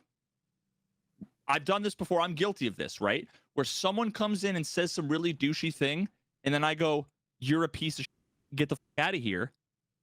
Thinking that like everyone's going to read the message that the guy said. Yeah. They're going to interpret it the same way. They're going to realize how fucked up it was. They're going to hear my response and go, that was totally appropriate, whatever, right? But half the time, some people come in halfway through. Some people don't get the context. They don't understand the tone. They interpret the original message differently. Like a piece of shit. So, right? That's a very real thing that I think Nikita hasn't probably learned, and it's probably like, I mean, it's like impossible to know. Like that, like that response I sent you in the Discord, like off, go 3D rip this knife from EFT and compare it to the knife. Like, that's not a self-aware like defense. That's like a visceral reaction. That's him, like the camel's back has been broken. Yes. Which once again, he's human and he is allowed to do that. Once again, I am not the Twitter police. I am not here to. Why did I sound like Donald Trump? I am not the. If BSG has shareholders, they'd be probably have a conversation with him after something like that. Yeah. But, you know, but if not, right, then it's his company. He can burn it to the ground. I don't know the structure of it. 100%. 100%. Now, that being said, they're tweeting a lot, and they've tweeted some just like little interesting, noteworthy bits of information. But before we get into that, I do want to take a second and thank the second sponsor for the podcast this week, and that is Litter Robot. Now, let me tell you, all right, we all know that our AI overlords are coming, that the robots are going to rise up. They're everywhere. But this one is kind of cool. There's a robot exists, and it helps you clean out the litter box if you are a cat owner. The litter robot is the solution for all your litter. The litter robot is the solution for all your little litter box problems. Never scoop again. Litter robot's self-cleaning technology automatically cleans after every use, so your cats will always have a fresh bed to do their business. Now, you have one of these, right? I've had one for quite a while. You're a cat dad. My wife literally begged me. she's like, you have to be sponsored by these people. She said that like 6 months ago. That's and so I'm like, funny. You know, the moment that this like came across my desk, I was like, yes, because I like literally having this litter robot changed the structure of like our upstairs. Oh, you know, I remember when I was little, I used to go over a friend's house. They had a couple of cats. You walk in there and it was like getting punched in the face. that is my, like, when I was a kid, I had cats, and that was my experience. The litter box is like 4 feet from my wife's desk. Damn. You don't smell a thing. You don't hear anything. Every now and then you get a little bloop with a message being like, hey, it needs to be clean. It's actually incredible. I was gonna say I use it every day. My cat uses it every day. But it just took like the chore away. It just deleted the chore. And because it is a chore. It was literally on the list of chores, and it would rotate through which one of us had to scoop it out. And I remember gagging and doing this. Yeah. Oh, dude, 100%. 100%. Because it gets airborne and you're like, I'm not breathing. Yeah. Yeah. Oh my God. Yep. I've seen enough episodes of House to know that. Yeah, something can happen. So yeah, easy, convenient. Your house doesn't smell like a litter box, and it even sends notifications to your phone when it needs to be emptied, and gives you data and insights to stay on top of your cat's health. It doesn't get easier than this. You can join over 1 million happy pet parents. So if you are a cat owner and you are interested, you can, as a special offer to listeners of the podcast, you can go to stopscooping.com/podcast and enter promo code podcast to save an extra $50 off any litter robot bundle. That is an extra $50 off any litter robot bundle at stopscooping.com/podcast and enter promo code podcast at checkout. Stopscooping.com/podcast, promo code podcast at checkout. Thank you so much to Litter Robot for sponsoring this episode. Yeah, thanks for my wife and my cat. Yep. My wife. My wife. You know, that's like the 17th time I've said that. We can't stop. I had 2 clips from Borat in my documentary. Oh. Yeah, and I got my hair cut, and every now and then, both me and my barber always end up talking about, you know, our lives, because you talk to your barber about whatever, and of course, every time one of us says, yeah, so me and my wife, the other one interrupts, my wife. It's just, you have to do it. You have to do it. Indeed. Okay, so we can go through some of these tweets, just like some interesting things. This one I'm going to put in the Discord because there are pictures. It's an interactive experience. This was a few days ago, actually, but he showed some screenshots, and he said before and after of reducing the fog. So that was kind of just like, oh, I guess we're reducing the fog. But that's great, because that's been something that me and many of the community have viscerally been frustrated at. And Brother, why? I'll put it in the chat too. I mean, I'm looking at it. It's just like the problem is how the pictures are ordered. Side by side and the order. God damn it, Twitter. Yeah. You know what? Hayes may have even done that. I think somebody like literally put the pictures on top of each other. Or like de-hazed, am I right? Oh my God. So that, oh yeah, here. Nope, that's definitely not him. He did, yeah. I just sent it to you. Oh, brother. While I pull this up on a side note, my algorithm is fucked, bro. What happened? Because I've been dealing. Okay, here's the thing. A lot of the flat earthers hate the Jews. They hate the Jews. They're all anti-Semitic douchebags. So I've been having to Google this, and like literally my Twitter home feed, it's no longer like porn spam, like OnlyFans bots. Now it's check out this like guy being shot in Afghanistan or whatever out in the street. It's like it's all just, dude, it sucks. My YouTube algorithm, everything's destroyed. That's yikes. You need to alt everything accounts for research. Yeah, Veritas research. Oh my god, yeah. If I didn't have YouTube like Premium, I would just pull it up in incognito or whatever. Anyways, the fog. Wow. Okay, so I mean, like, definitely a good thing. Definitely, I feel as if it's almost not noticeable. Oh, it's so noticeable in game. Yeah. So probably. Yeah. So they did this. They did these screenshots, and you can, like, once again, you're flipping through them, and you're like, okay, yeah, like it, way out in the distance. But once you, so today actually they did this as an update. They did a patch this afternoon. Apple came into chat and was like, yo, restart your game, and there was like a little 20 megabyte patch, and it was this, and it was like, so these screenshots are hard if you were somebody that was like actively playing Tarkov, and then you hop into your favorite map and you like check down a lane you normally check, you're like, whoa. You know what I mean? I spawned by check 13 on streets, and I always check down towards Expo, and I was like, I can see everything. Like, I can see this dude blink down at Expo 300 meters away. I was on woods. I hopped up on Jump Rock, and I was scoping out 800 meters, like no fog. The game, it's funny because the people are like, why does the game look weird? The game looks sharper because you didn't realize how much of the fog was almost softening the really like sharp textures of all the foliage and stuff like that. Tarkov has always had, in my opinion, even without the painkiller effect, sharp foliage and trees. And so because there's just so much more of it, the game almost looks like you're under the painkiller effect. But I will take it. It is great. Shoreline, customs, streets, woods, like you can see. You know what the saddest thing of BSG like setting themselves on fire as if like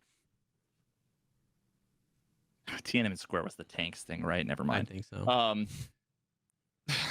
Like, but sort of self-destructing in the way that they did over the last few weeks is how many people are like, "Fuck it, I'm done with the game."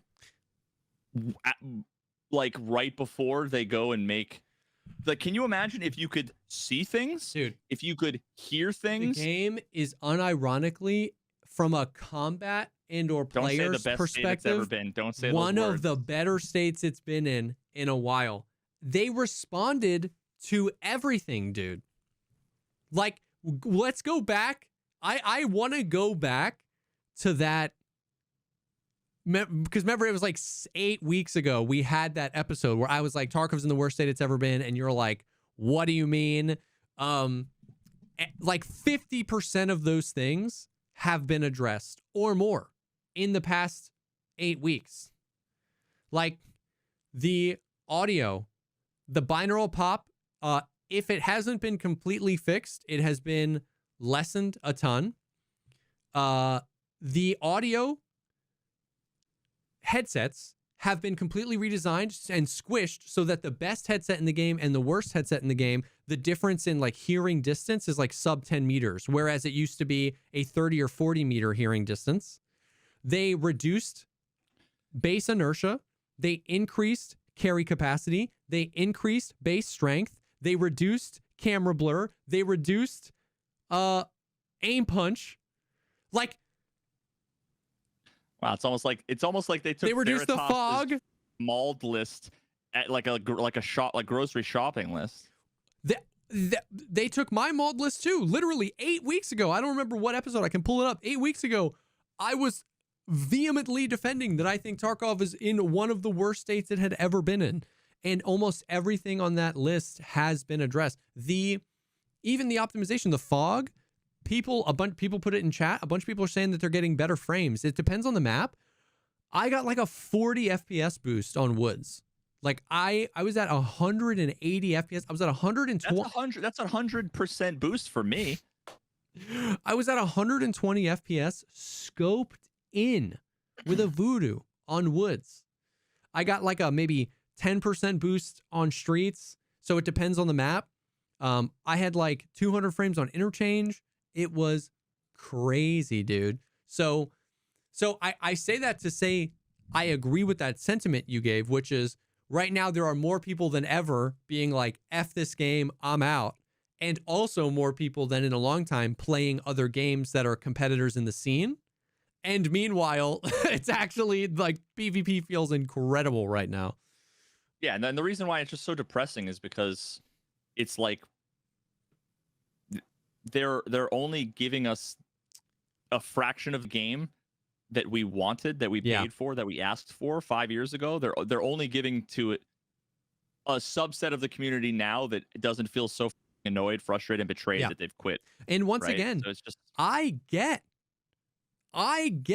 the making the correlation to saying they're only doing these things because they're hemorrhaging players. Because once again, I can't speak to whether that's true or not, but I get that. It does feel that way. It does feel like, because the thing is, here's why it really does feel like they're only doing this as a result of the drama. Nothing they've done is new. Every single thing that they've adjusted have been things the players have been begging for years. Increased base stamina, reduced base inertia, strength. Service. So you can't even say, well, no, it's not because of the drama, because you guys just brought this up and we're doing it. No, that's what I'm saying. When you look at the timeline, you're pretty much screwed. Like, it's going to look that way. We've asked for some of these things for upwards of 5 years, 4 or 5 years. And 5 days after Arena Breakout comes out, you're reducing the inertia, you're reducing the strength, you're taking away the fog. Like, once again, it's hard to believe you just like woke up randomly, completely independent of Arena Break, and was like, man, I should just give them what they want now. Like, no, you know what? I have an alternate explanation. This is the cynic in me. Nikita wrongly assumed that all of the things we asked for were bad ideas for years. Let's just say Nikita was like, these are all bad ideas. The game will be worse for it. And when everybody was mauling, Nikita said, fine, f you all. I'm going to give you all the bad that you asked for, so the game sucks. Maybe. And then all of a sudden, everybody was like, yo, this is sick. And he was like, fuck. Yeah. Yeah. You know what? He did it to spite us, thinking that it would be bad. And that's why. That explains why. That's a funny take. He didn't do it. I mean, listen, it's consistent. That's a with funny take. Why didn't you do the easy thing? Half of this was literally tweaking integer values in a text file somewhere. And you know what's so vindicating is that you and me have been saying that these things are such like in the past when we've made these suggestions, people are like, they don't have the dev time for that. And we're both like, no, this is literally a spreadsheet where they update 4 numbers and press save, and they're doing it. They're doing like 8 megabyte updates that completely make the game feel better.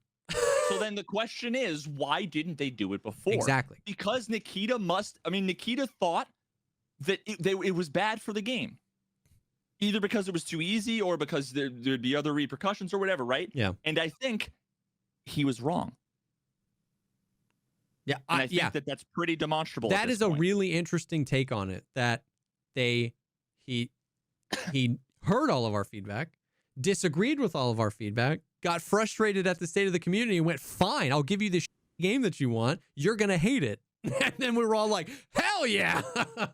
So I want to make it clear. That's not impossible. I don't actually, that's not an impossibility. But you don't think it's the only possibility. But the actual like important point that you should extract from this is this was trivial, and has always been trivial. Yes. So, and if it was so trivial, and if they're willing to do it now, why were they not willing to do it before? Yes. Maybe you have to ask, why didn't they do it before, and why are they doing it now? Yep. And is the correlation that everyone got mad? If it's everyone got mad, then was he doing it to make people happy or mad? So if he was doing it to make people mad, that makes sense. But if he was doing it to make people happy, it also makes sense. But what that means is that he knows, like, that would imply that doing it before would have made people happy. Yes. And he chose not to. Yes. So the question again is why, and is it game design? If it's game design, well then he's demonstrably was wrong about the game design. Yeah, and welcome to just basically how the rational people have been trying to figure out how to handle all this. Because like, of course you have the irrational people that are just like, that are just going to dumpster on whatever. But exactly, we're like, okay, well, he's giving us this stuff. Is he giving us because he wants to make us happy? Well, all this stuff was easy and all this stuff we've said for a long time. So why wouldn't you have done it before? I don't understand. The found and raid thing is another thing. Like, dude, it's just so many things. And I don't know how to interpret it. And I genuinely can't fault people for interpreting it as he's only doing this because of the drama, because it is the lowest hanging fruit. And there's not a whole lot of other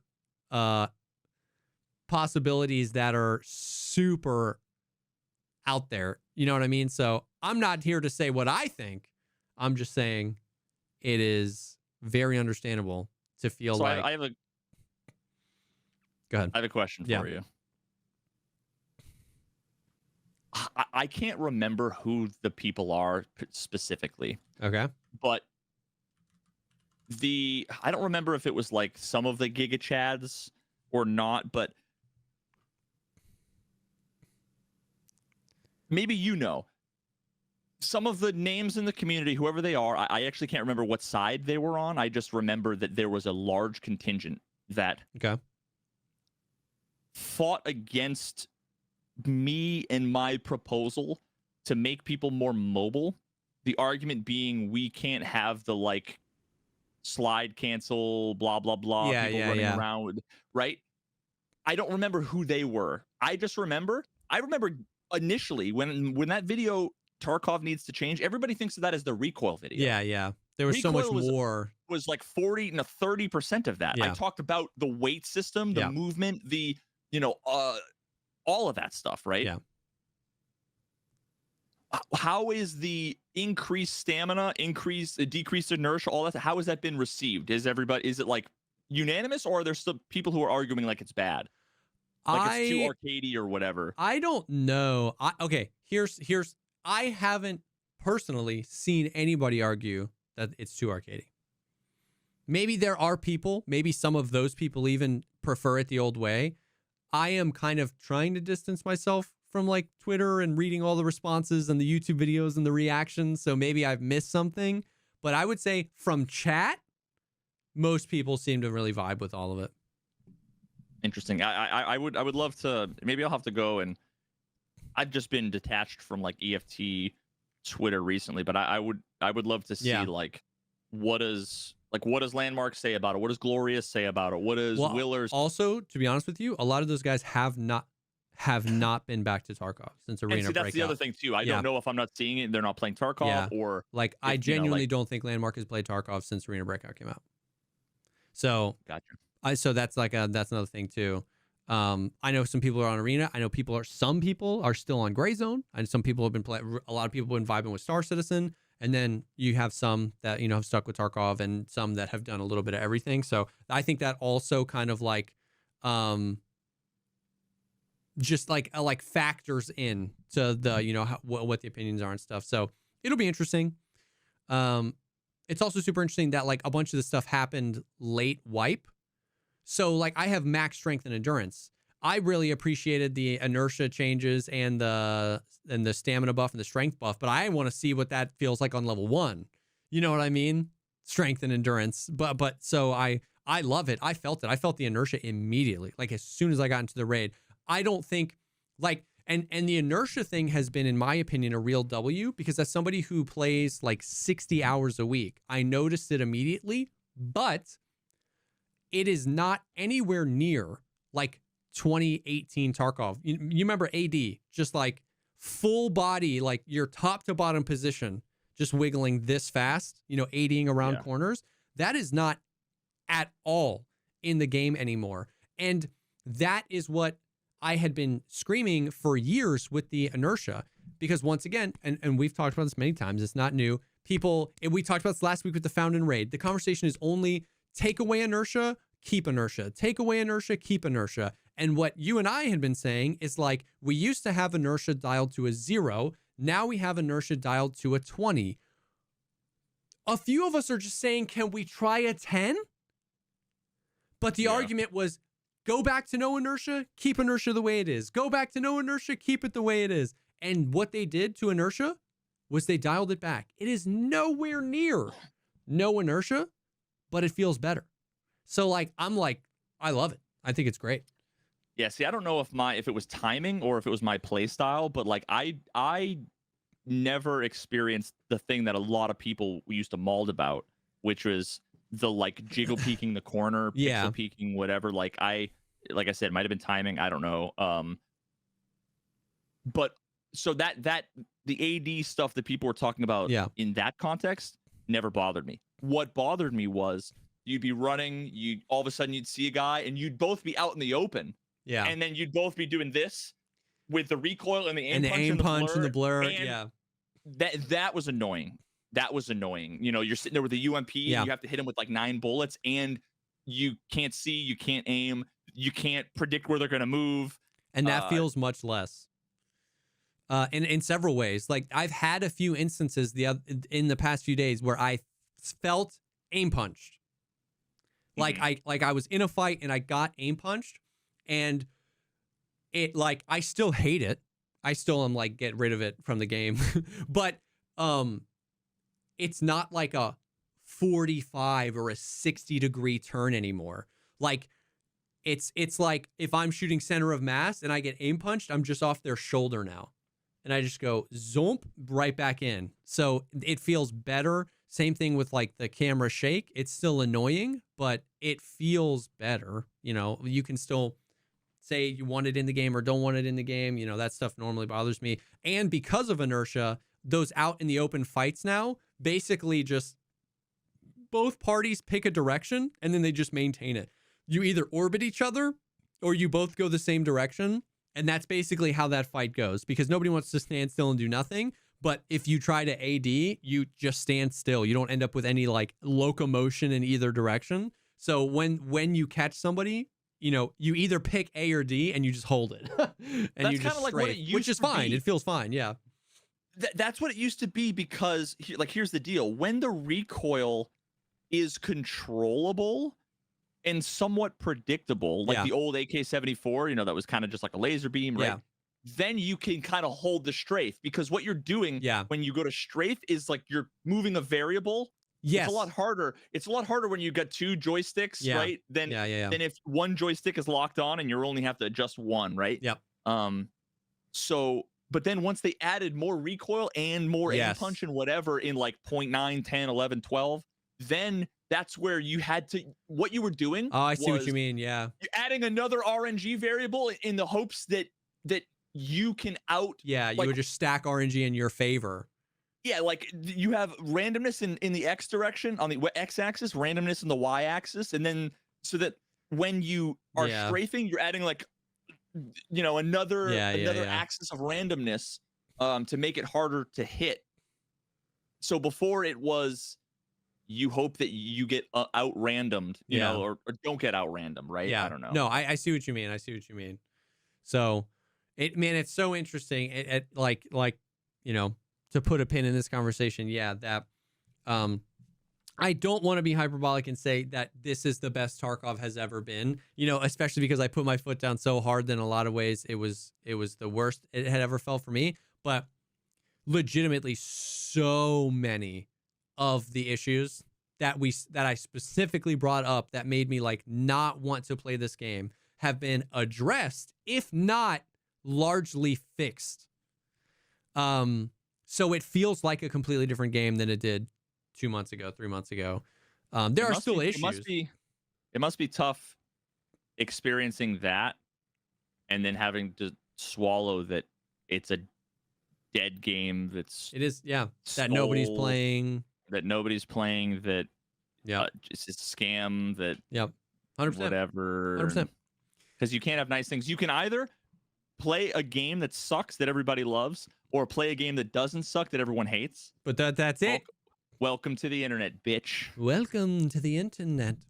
Okay. That's a Bo Burnham song, right? Yes. Did you see? I couldn't remember the jingle or the. Oh, I saw the video. Yes, I think Boomer's video. About, yeah, incredible. So funny. I don't think I had heard of them before, but but I was like, oh yeah, Boomer. Yeah, he's cool. My spirit animal right there. Like no one has done anything musical really with Tarkov for a really long time, and that was kind of my steez. Yep.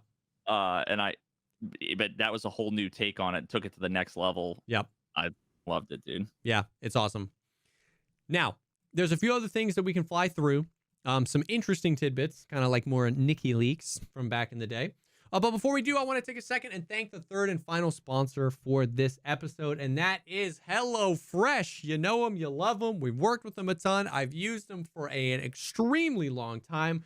HelloFresh is a delivered meal kit. You get farm fresh, pre-portioned ingredients and seasonal recipes delivered right to your doorstep. You can skip trips to the grocery store and count on HelloFresh to make home cooking easy, fun, and affordable. Personal story, I use these guys for a really long time as a way to, we got young kids. I'm busy with work. We got a lot of stress. Grocery shopping is mad stressful, and figuring out what we want to eat and all the 87 ingredients we need. And then we buy, I need 4 spinach leaves for but then Walmart only sells the giant tub, and then I throw away the extras. And so we used HelloFresh for a long time, even before we got sponsored by them, as a way to just like clean up the mind. There's like 30 or 60. There's an unbelievable amount of recipes to choose from every week. You just pick what you want. It comes with everything, the exact amount that you need. And genuinely, because of the relief of stress of like what we're getting and when, it made me kind of like re-fall in love with cooking. I'm making pan sauces. I'm learning how to make this, that, and the other. I'm eating a lot more vegetables. So it's like, it's genuinely been a delight for me using it. Yeah, I mean, everybody knows how lazy and generally unhealthy I am. So any chance I can get to like break the mold is a chance I jump on. And honestly, whenever I think about, if you were to ask me any other time, do you like cooking? I would say no, I hate cooking. Yeah. But what I really hate is figuring out what to cook, getting the ingredients, portioning it all out, going to the grocery store, right? Actually, all of the annoying things. Yeah, that lead to cooking. Get all that's taken care of by HelloFresh. Every time me and my wife end up getting HelloFresh, we literally make like a date out of it, a date night where we can cook. It's easy, it's chill. Don't have to deal with the annoying nonsense of all that stuff. It's just it's such a fantastic product, dude. And for real. And it being all online makes it unbelievably easy and customizable. You can choose how many meals you want, how frequently you get them, how many people you want to feed. You can take a week off. It's not like quitting the gym. You can take a week off. You can pause your membership. You can resume things. You can do every other week if you want. You can pick between, do you want extra protein? Do you want they have like 650 calorie or less options. They have quick and easy ones for like lunches where it's ready in 20 minutes or less. Completely under your control, which is great. And you get to customize it. So, they work with all sorts of chefs to make the ingredient list and to make the recipes. It's pretty great. So you can go to HelloFresh.com/podcast for free dessert for life. Hold on. Podcast. What is this promo code? I think it's Podcast Sweet. I'm sorry. They've changed our promo code a few times, so I just want to make sure I'm getting it right. Go to HelloFresh.com/podcast sweet, and I get it, for free dessert for life. 1 dessert item per box while your subscription is active. That is free dessert for life at HelloFresh.com/podcast sweet while your subscription is active. So thank you so much to HelloFresh, America's #1 meal kit. I feel like I should read that again because I messed it up. HelloFresh.com/podcast sweet. Free dessert for life. 1 dessert per box while your subscription is active. Thank you so much to HelloFresh for sponsoring this episode. Pog. I know. I would think podcasts wheat is how I was reading it. Well, you put the wrong emphasis yes, on the wrong I put the syllable, emphasis on the wrong syllable. It was like podcasts, like plural or possessive. And then I was like, what's a wheat? But I got there eventually. It took me a while. Woof. Oh, I know. Dessert, dude. Yeah. Okay, so last few things we can kind of, I say we can kind of blare through it, but literally the next one is He tweeted a picture. It looks like it's on streets. It's the back of a red car. And a menu pops up. And I'm going to zoom into it. Is it a video? No, it's just a picture. It's literally just a dude holding an RPK in the back of a red car. And you can pay 4,900 rubles to extract. Or extract gear. Tell me it's extract loot. 4,900 rubles to extract. So this isn't a Streets of Tarkov. It's map-to-map travel. Transfer 2 Streets of Tarkov for 8,000 rubles. But then underneath that is move items to stash. So it's all 3. So very, very interesting. So he tweeted that with the line map-to-map travel work in progress. So this is fascinating because it's let's go from shallowest to deepest. This is not the car we normally take, but apparently you can extract via this car. And this says move items to stash. The BTR, I think, is one of the best changes that they've made in a long time, but inside a terrible design process. Because like you can move items to the stash, but even as someone that plays Streets all the time, I never use it because like, where's the goddamn BTR? Right? Like it's on the, I'm like, ooh, I can transfer this to my stash, but I'm not going to run around the map looking for it. It's so few times it's right there when you need it. So I was so happy they added that as a feature, but then they never did any, like, you know what I mean? It's hard to implement. Yeah. So if this is just like a static car I can run up to, ditch some gear, and then keep him to my raid, huge W. And then obviously the point of the picture is the map-to-map travel, which pretty unanimously from the community was like, that just begs more questions. Yeah, am I going to be waiting for loot to load? Exactly.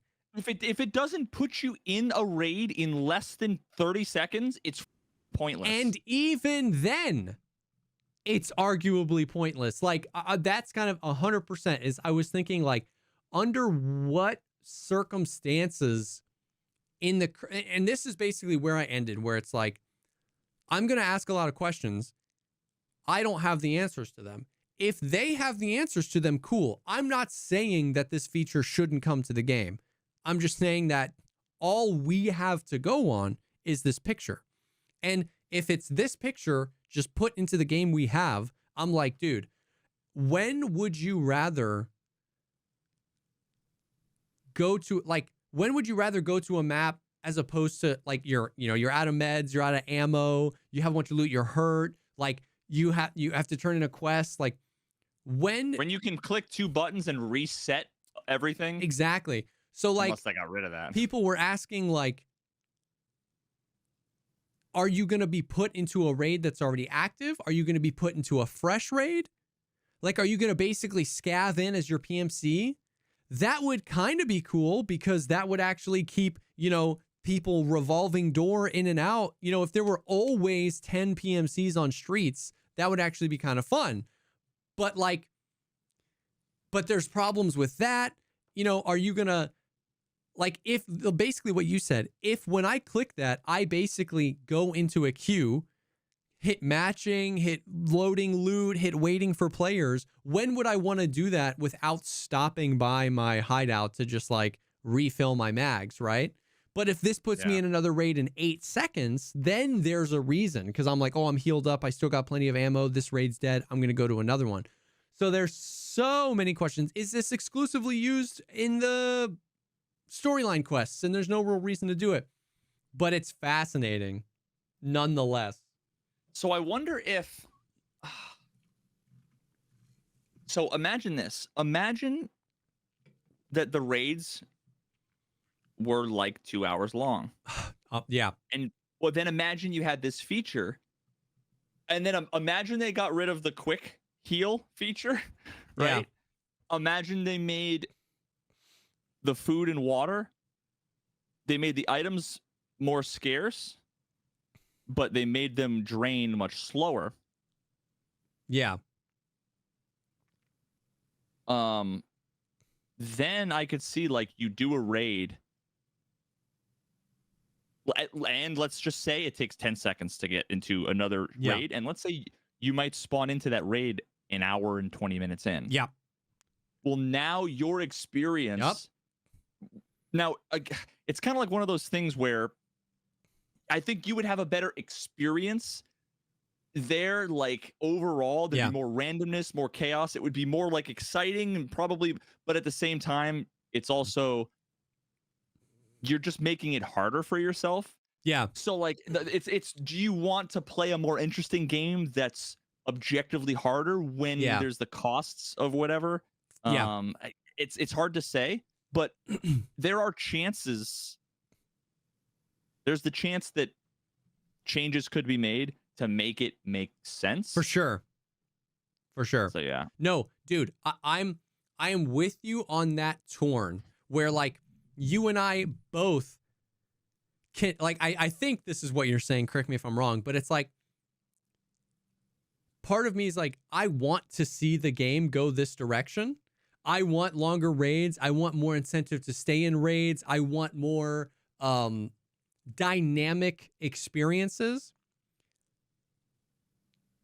But going off of this JPEG, I can't like help but wonder if this would just make everything like less intuitive and more complicated in an attempt to make it more dynamic. Like basically, I guess what I'm trying to say is at a 10,000 foot view, I'm like, yeah, I love this. But then when I like zoom in, I start to think, would every aspect of the game have to change to make this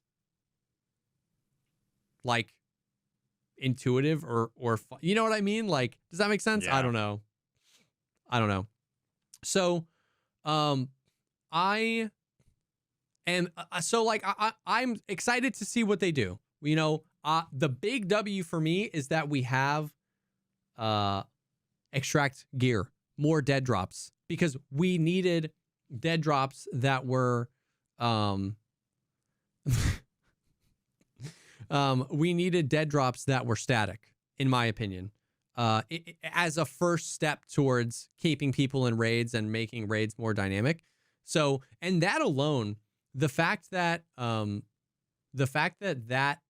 the static dead drops is also a part of this picture obviously means that they're thinking about more changes to the game than just the map to map travel, right? Yeah. You know what I mean? Yep. Like I would have assumed that Nikita would have dropped like map to map travel working progress and it would literally just be leave or go to streets. But the fact that they put that there means that they're thinking about the other stuff. So for all we know, maybe they are thinking about these questions. Maybe they are going to make the raids 2 hours long. Who knows, right? But it's so hard because I keep being asked what I think about map to map travel. And then when I start thinking through like all the different ways that like, why would you do this? Why would you do that? People are like, well, just wait and see how they do it. And it's like, well, yeah, I was going to wait and see how I do it. You asked me what I thought about it. And what I think about it is that it makes me ask more questions. You know what I mean? So, then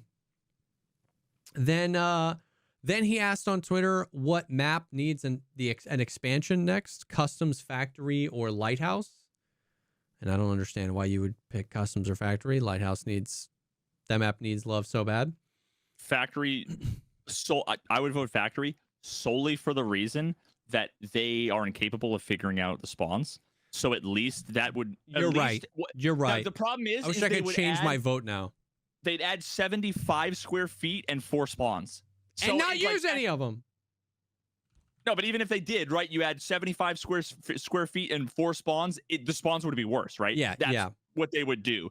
They would add a disproportionate amount. Really, what they should do in Factory is add a whole area and no spawns. Yeah. Because that's what they did before. They did the Factory expansion, and I still only ever spawned forklift. Like, you know, so I don't know. Then he showed off some animation work on an M60. I saw that one. It's a belt-fed LMG. I don't know what an M60 is. I don't know what chamber it shoots. It's a big-ass gun, though, let me tell you. Jesus Christ, this is what I'm talking about. I pull up Twitter dude, to go see this. In my home feed, the first thing is literally Mai Tai champ Joe Schilling knocking out a random guy in a bar. It's just like everything is just violence. And then the next thing down is it's got to stop with a facepalm, and it's just like I can't tell what's happening. It's a girl ranting. I'm sure it's either super sexist against one of the genders, and I'm not sure which. It's either like crazy psycho liberal girl saying some dumb shit, or super misogynist, like I should be able to have 19 girlfriends and beat them, right? It's one of those. Dude, oh my god, it just assumes I'm a piece of shit. Well, you just got to get back into Tarkov and start liking some tweets and change that algorithm. But yeah, we got the M60 leak. Then we got a confirmation that all Edge of Darkness people have access to the PvE servers now. I continuously hear that those servers take 10 to 20 minutes to match into, and frequently you get disconnected from PvE servers. So I don't know. Then today they did the patch with the fog. Additionally, they tweeted or Nikita tweeted a wireframe of proper physicalized. And then also they tweeted a picture of Mechanics Workshop, like as a physical space. Mechanics, dick and balls. Yeah. Nikita's just trolling. Dick and balls. No, but they yeah. They did tweet a picture of like that. This is confirmed Mechanics Workshop physical. Like it looks like the lighthouse thing. It looks like I can walk up in there. So that's a whole nother conversation. It's not really though. It's copy paste the map to map travel thing. At a 10,000 foot view, is it really cool to put all the traders physically in game? Yes. But then 1 second after you think that would be cool, you ask yourself a million very valid questions about why, how, when, for what purpose, and none of those questions have answers. So I'm not saying I don't want them in the game, or I do. I'm saying it's like, it's cool from conceptually, but then it's like, what game are we playing? What game are we making? I don't know. Maybe it's a different one than I thought. I don't know. Oh my god, I didn't actually read the beginning of this. Nikita's the quote about the tweet about the M60 animations. Oh yeah. The fucking tweet is, I forcefully moved optimization programmer to animations. Yeah. Look at how he do an M60. Yep. And then apparently he had to respond, of course it's a joke. Well, of course. He also tweeted some work. Hideout Parrot 1? Not Hideout Cat or Dog, Hideout Parrot. Oh, of course. Yeah. That's like the Bodie McBoatface? For Did the everybody trolls. just troll? Yes. There was 60,000 votes. How many trolls I voted are there? Hideout Pizza. We'll see if I get it in there. He also tweeted some work in progress shots of the linkage between Arena and Tarkov with like a new trader, but the trader, all he does, his name is Ref, and he looks like Dana White or whatever the UFC guy is. Bro, I got, oh my god. Imagine if it was, I forget his name, the old guy, the Twin Galaxies adjudicator for like the Billy Mitchell, the old guy who wears the striped shirts. Yes, like, for Donkey Kong. Ref. Dude. Oh my god, how fucking incredible would that be? Just a old man if it was that reference. The Walter Day, god damn. In the work in progress shot, it was like you can send 1 million rubles to or from Arena a day, which would be interesting. Then there's also going to be like Ref is going to show up in Arena and give like dailies and weeklies for in Arena. Yep. Dude, have you played the free for all yet in Arena? I mean, like, of course not, Lamau, right? Did you see my tweet? I'm not sure I'll ever install the launcher again. Yeah, that's fair. I don't know if infinitely more likely that I never play Tarkov again. It's like as close to zero as I can say, but it's like very, very slightly further away from zero that I play Arena again. Yeah. No, I get you. I hopped in. I was like, yo, free for all. I got like an hour left of the stream. We were having a really bad day at Tarkov. And I was like, Seal, do you want to go try free for all? He was like, yeah, sure. Our literal first game, we boot up into arena. We go into free for all. We're on the new map. 6 players is the max on this map. 30 seconds in, 3 of them left. It was me and Seal, and the other guy was cheating, and he won.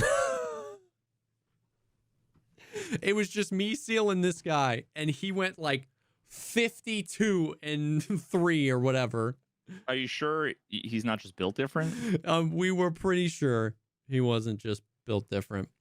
So the mouse cursor that's on Jesse's forehead chat is not Jesse's mine. It's not. Mine. It's not. That it just moved on its own. It's not my cursor. I force moved it. Yeah. So that was my arena experience. And then the last thing they tweeted was a work in progress of mortar strikes. I still have no idea. I don't know. Okay. I don't know. That's maybe the $500 edition. You get an item where you can call in mortar strikes. I don't know. Huh. And that is it. Gotcha. Okay. Interesting. So, fascinating stuff.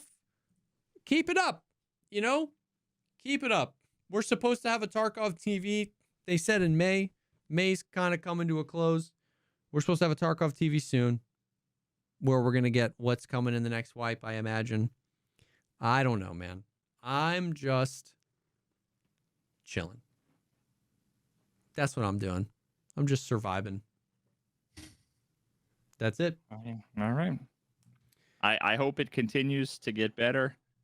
I wish my ex girlfriend Tarkov, I wish her the best of luck in her future relationships. Yeah. I'm glad she's off of bath salts and heroin. Yeah. Too little, too late. Yeah. Her number's been deleted from my phone. I get it. Okay.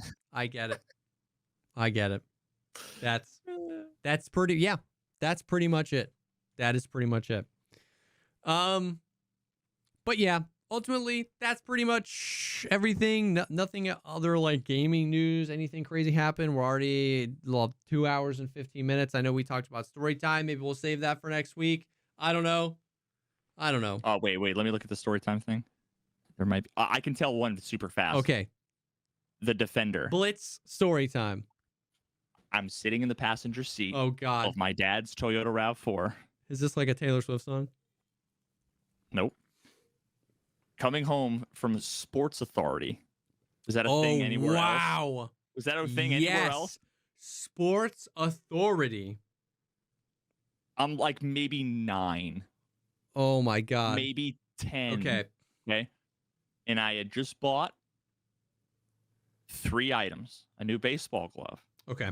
A pair of baseball pants. Of course. And a cup. I knew you were going to say that. Okay. Now. Okay. I vaguely recall. I'm really painting a picture here. In the cup holder was an empty can of Orange Crush that I had finished earlier. Oh yeah. Okay.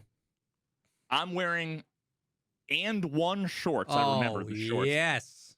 This is really painting a tableau. And One. Sitting in the passenger seat of the car at like a stoplight. Okay. Of course, I naturally have to take the cup out, right? And like, just slide it down into the thing and go, Dad, hey, check this out. Grab the whatever. He slams on the brakes and I go, wham! Right into my little cock and balls. And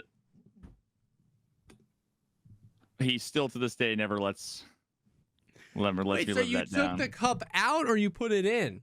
I put it in, but when I went to go like whack it, I don't know if he slammed on the brakes on purpose or whatever, but it just because it wasn't in the jock strap, I just shoved it under the And One baggy ass shorts. Fair. So it just slid down my knee. Yep. and I just whack. Oh, yep. So that is 500 IQ from Papa Veritas. Yeah. And you know what's funny is that I have a little bit, not a lot, right? Because, you know, my kids are young. But I'd love to talk to your dad about this story because I have a little bit of an understanding now that my oldest is 6, that there's a specific type of hey dad when I know he's about to do something stupid. And if you can catch it and play into it, you know what I mean? Like you can. I would always be tempted to either get the camera out. It's like, do you get the camera? Do you like reach to grab them? Yeah. Or do you just sit back? Exactly. And you never know. You never know. Is this like exactly? Should I film this moment because it's going to be hilarious, or do I need to stop them from making this horrible decision? Yeah. See, it's a coin back in 1995, right? It would have been way too time consuming and cumbersome to have reached over, grabbed the like camcorder, camcorder, right? Dude. Yeah. There you go. So that's the Defender. The Defender. Oh, and I have one to add too. So what we still have on my list, GTA 5 RP. Yep. Saving an old British man's life twice. Substitute teaching. The BMW crash, and I have to add golfing under the minivan. Because I went golfing. If you go on my Twitter, you can see. I saw that, by the way. Did you see it with sound or watch it with sound? Because you can hear the like off the like post 4 feet to my left, and you can hear my dad laughing at me. And that just reminded me of golfing under the minivan. Yeah, when you said golfing under the, I thought it was 100% chance Influence was coming next, but no, this is another mid 90s Young V. I wasn't Top V yet. I was Young V. Dude, you know what's funny? My brain was, I was like, there's a Top V joke in here. I'm so tired that I didn't know what it was, but I was like, I was in my rap phase, not my manosphere phase. Yeah. You hadn't taken the red pill yet. True. Well, hell yeah. A little blitz of a story time. The Defender. Guys, thank you so much, as always, for hanging. Thank you for being a part of the podcast, fam. If you want more like this, you can go to patreon.com/thepodcastpod, where we do early access and ad-free access to these episodes, and also additional episodes every week where rants and musings and all sorts of things. You can also hop into Discord if you're on the Patreon. We answer questions from the Discord. Yep. And dude, what was I gonna say? And people have been asking recently about podcast merch, and I feel like we should explore that. We should. I need to get merch. My merch company went out of business, so I need to we had the same merch company. Yeah. Oh, well, there you go. There's got to be a shit cake merch. Did you see, super quickly, did Sealable come in and send you the shit cake AI stuff? No. Dude, he like had Midjourney or something create a cake like merch idea. I'm sending it. Oh God, don't tell anybody. Don't tell anybody if anything ever comes from Midjourney. Don't tell anybody it was made with Midjourney. Yeah. Okay? Yeah. We don't need the AI. Look at the picture. Oh my God. Oh my God. So, I do feel like we have enough like recurring memes that we could make some cool merch. Like we could do some like actual podcast merch, but then I feel like we could do like limited runs of like meme merch. That would be fun. I'm sold. As long. I don't want the same old Gildan boxy. No. It's got to be the good, the good fitting tees, yes. The nice quality. It's got to be. I 100% agree. It's got to be. Even if like, and here's the deal with most of these merch companies, if we sell like a $55 hoodie, we make $3. Yes, like legitimately. Like, the reason why I haven't gone through to set up merch again is because, you know, like last year I made like $11 from merch. No, it's like, seriously, when you see like creators selling hoodies for like $70 and you think that they're just trying to make any money from it. Like the cost price is like $52 these days. It's merch is crazy. Yeah, because the trade-off is that we don't deal with shipping, printing, whatever, right? Lots of stuff like that. Having to order like 200 at a time. Like there's a lot of So we'll keep you guys updated. Yeah, Leather on that Daddy, Creamcast, The Sky is Basketball. Like we've got. Can you imagine? So many memes. Can you imagine? Oh my god, I'm picturing Jesse in like BDSM ball gag, like leather thing with the nipples, and it just says Leather Daddy. It has to be Jesse. I don't know why. It just makes sense. No, it's a dueling. Like the Rick and Morty episode where they go to hell. Yeah, I need somebody to Photoshop Veritas bald with a cigar stat for some Top V merch. Like 911. Oh my god, I need that except without the swordfish. Without the swordfish, that's what I need. Yeah. Oh my god. Yep. Okay, so that was the other thing. But check out the Patreon.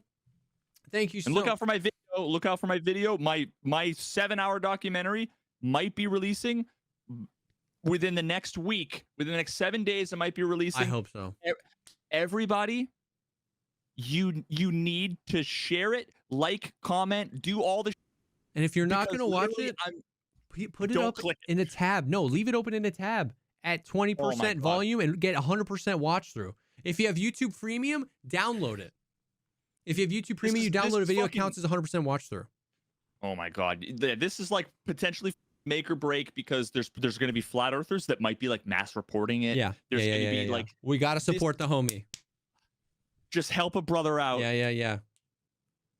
Trust me, if you watch the first 5 minutes, you'll be hooked and you'll watch the whole thing. I'm not worried about it because I'm actually genuinely excited to watch the whole thing, but sorry. No, yeah, but yeah, and thank you again to MeUndies, Litter, Robot, and HelloFresh for sponsoring this episode. Thank you guys for the support. The support has been crazy recently. I still get like every week tons of people coming and being like, "Yo, love the cast." So that means a lot to us. We love doing it. So thank you for everything, and you guys are the best. We will definitely see y'all on the next one. Get the hell out of here.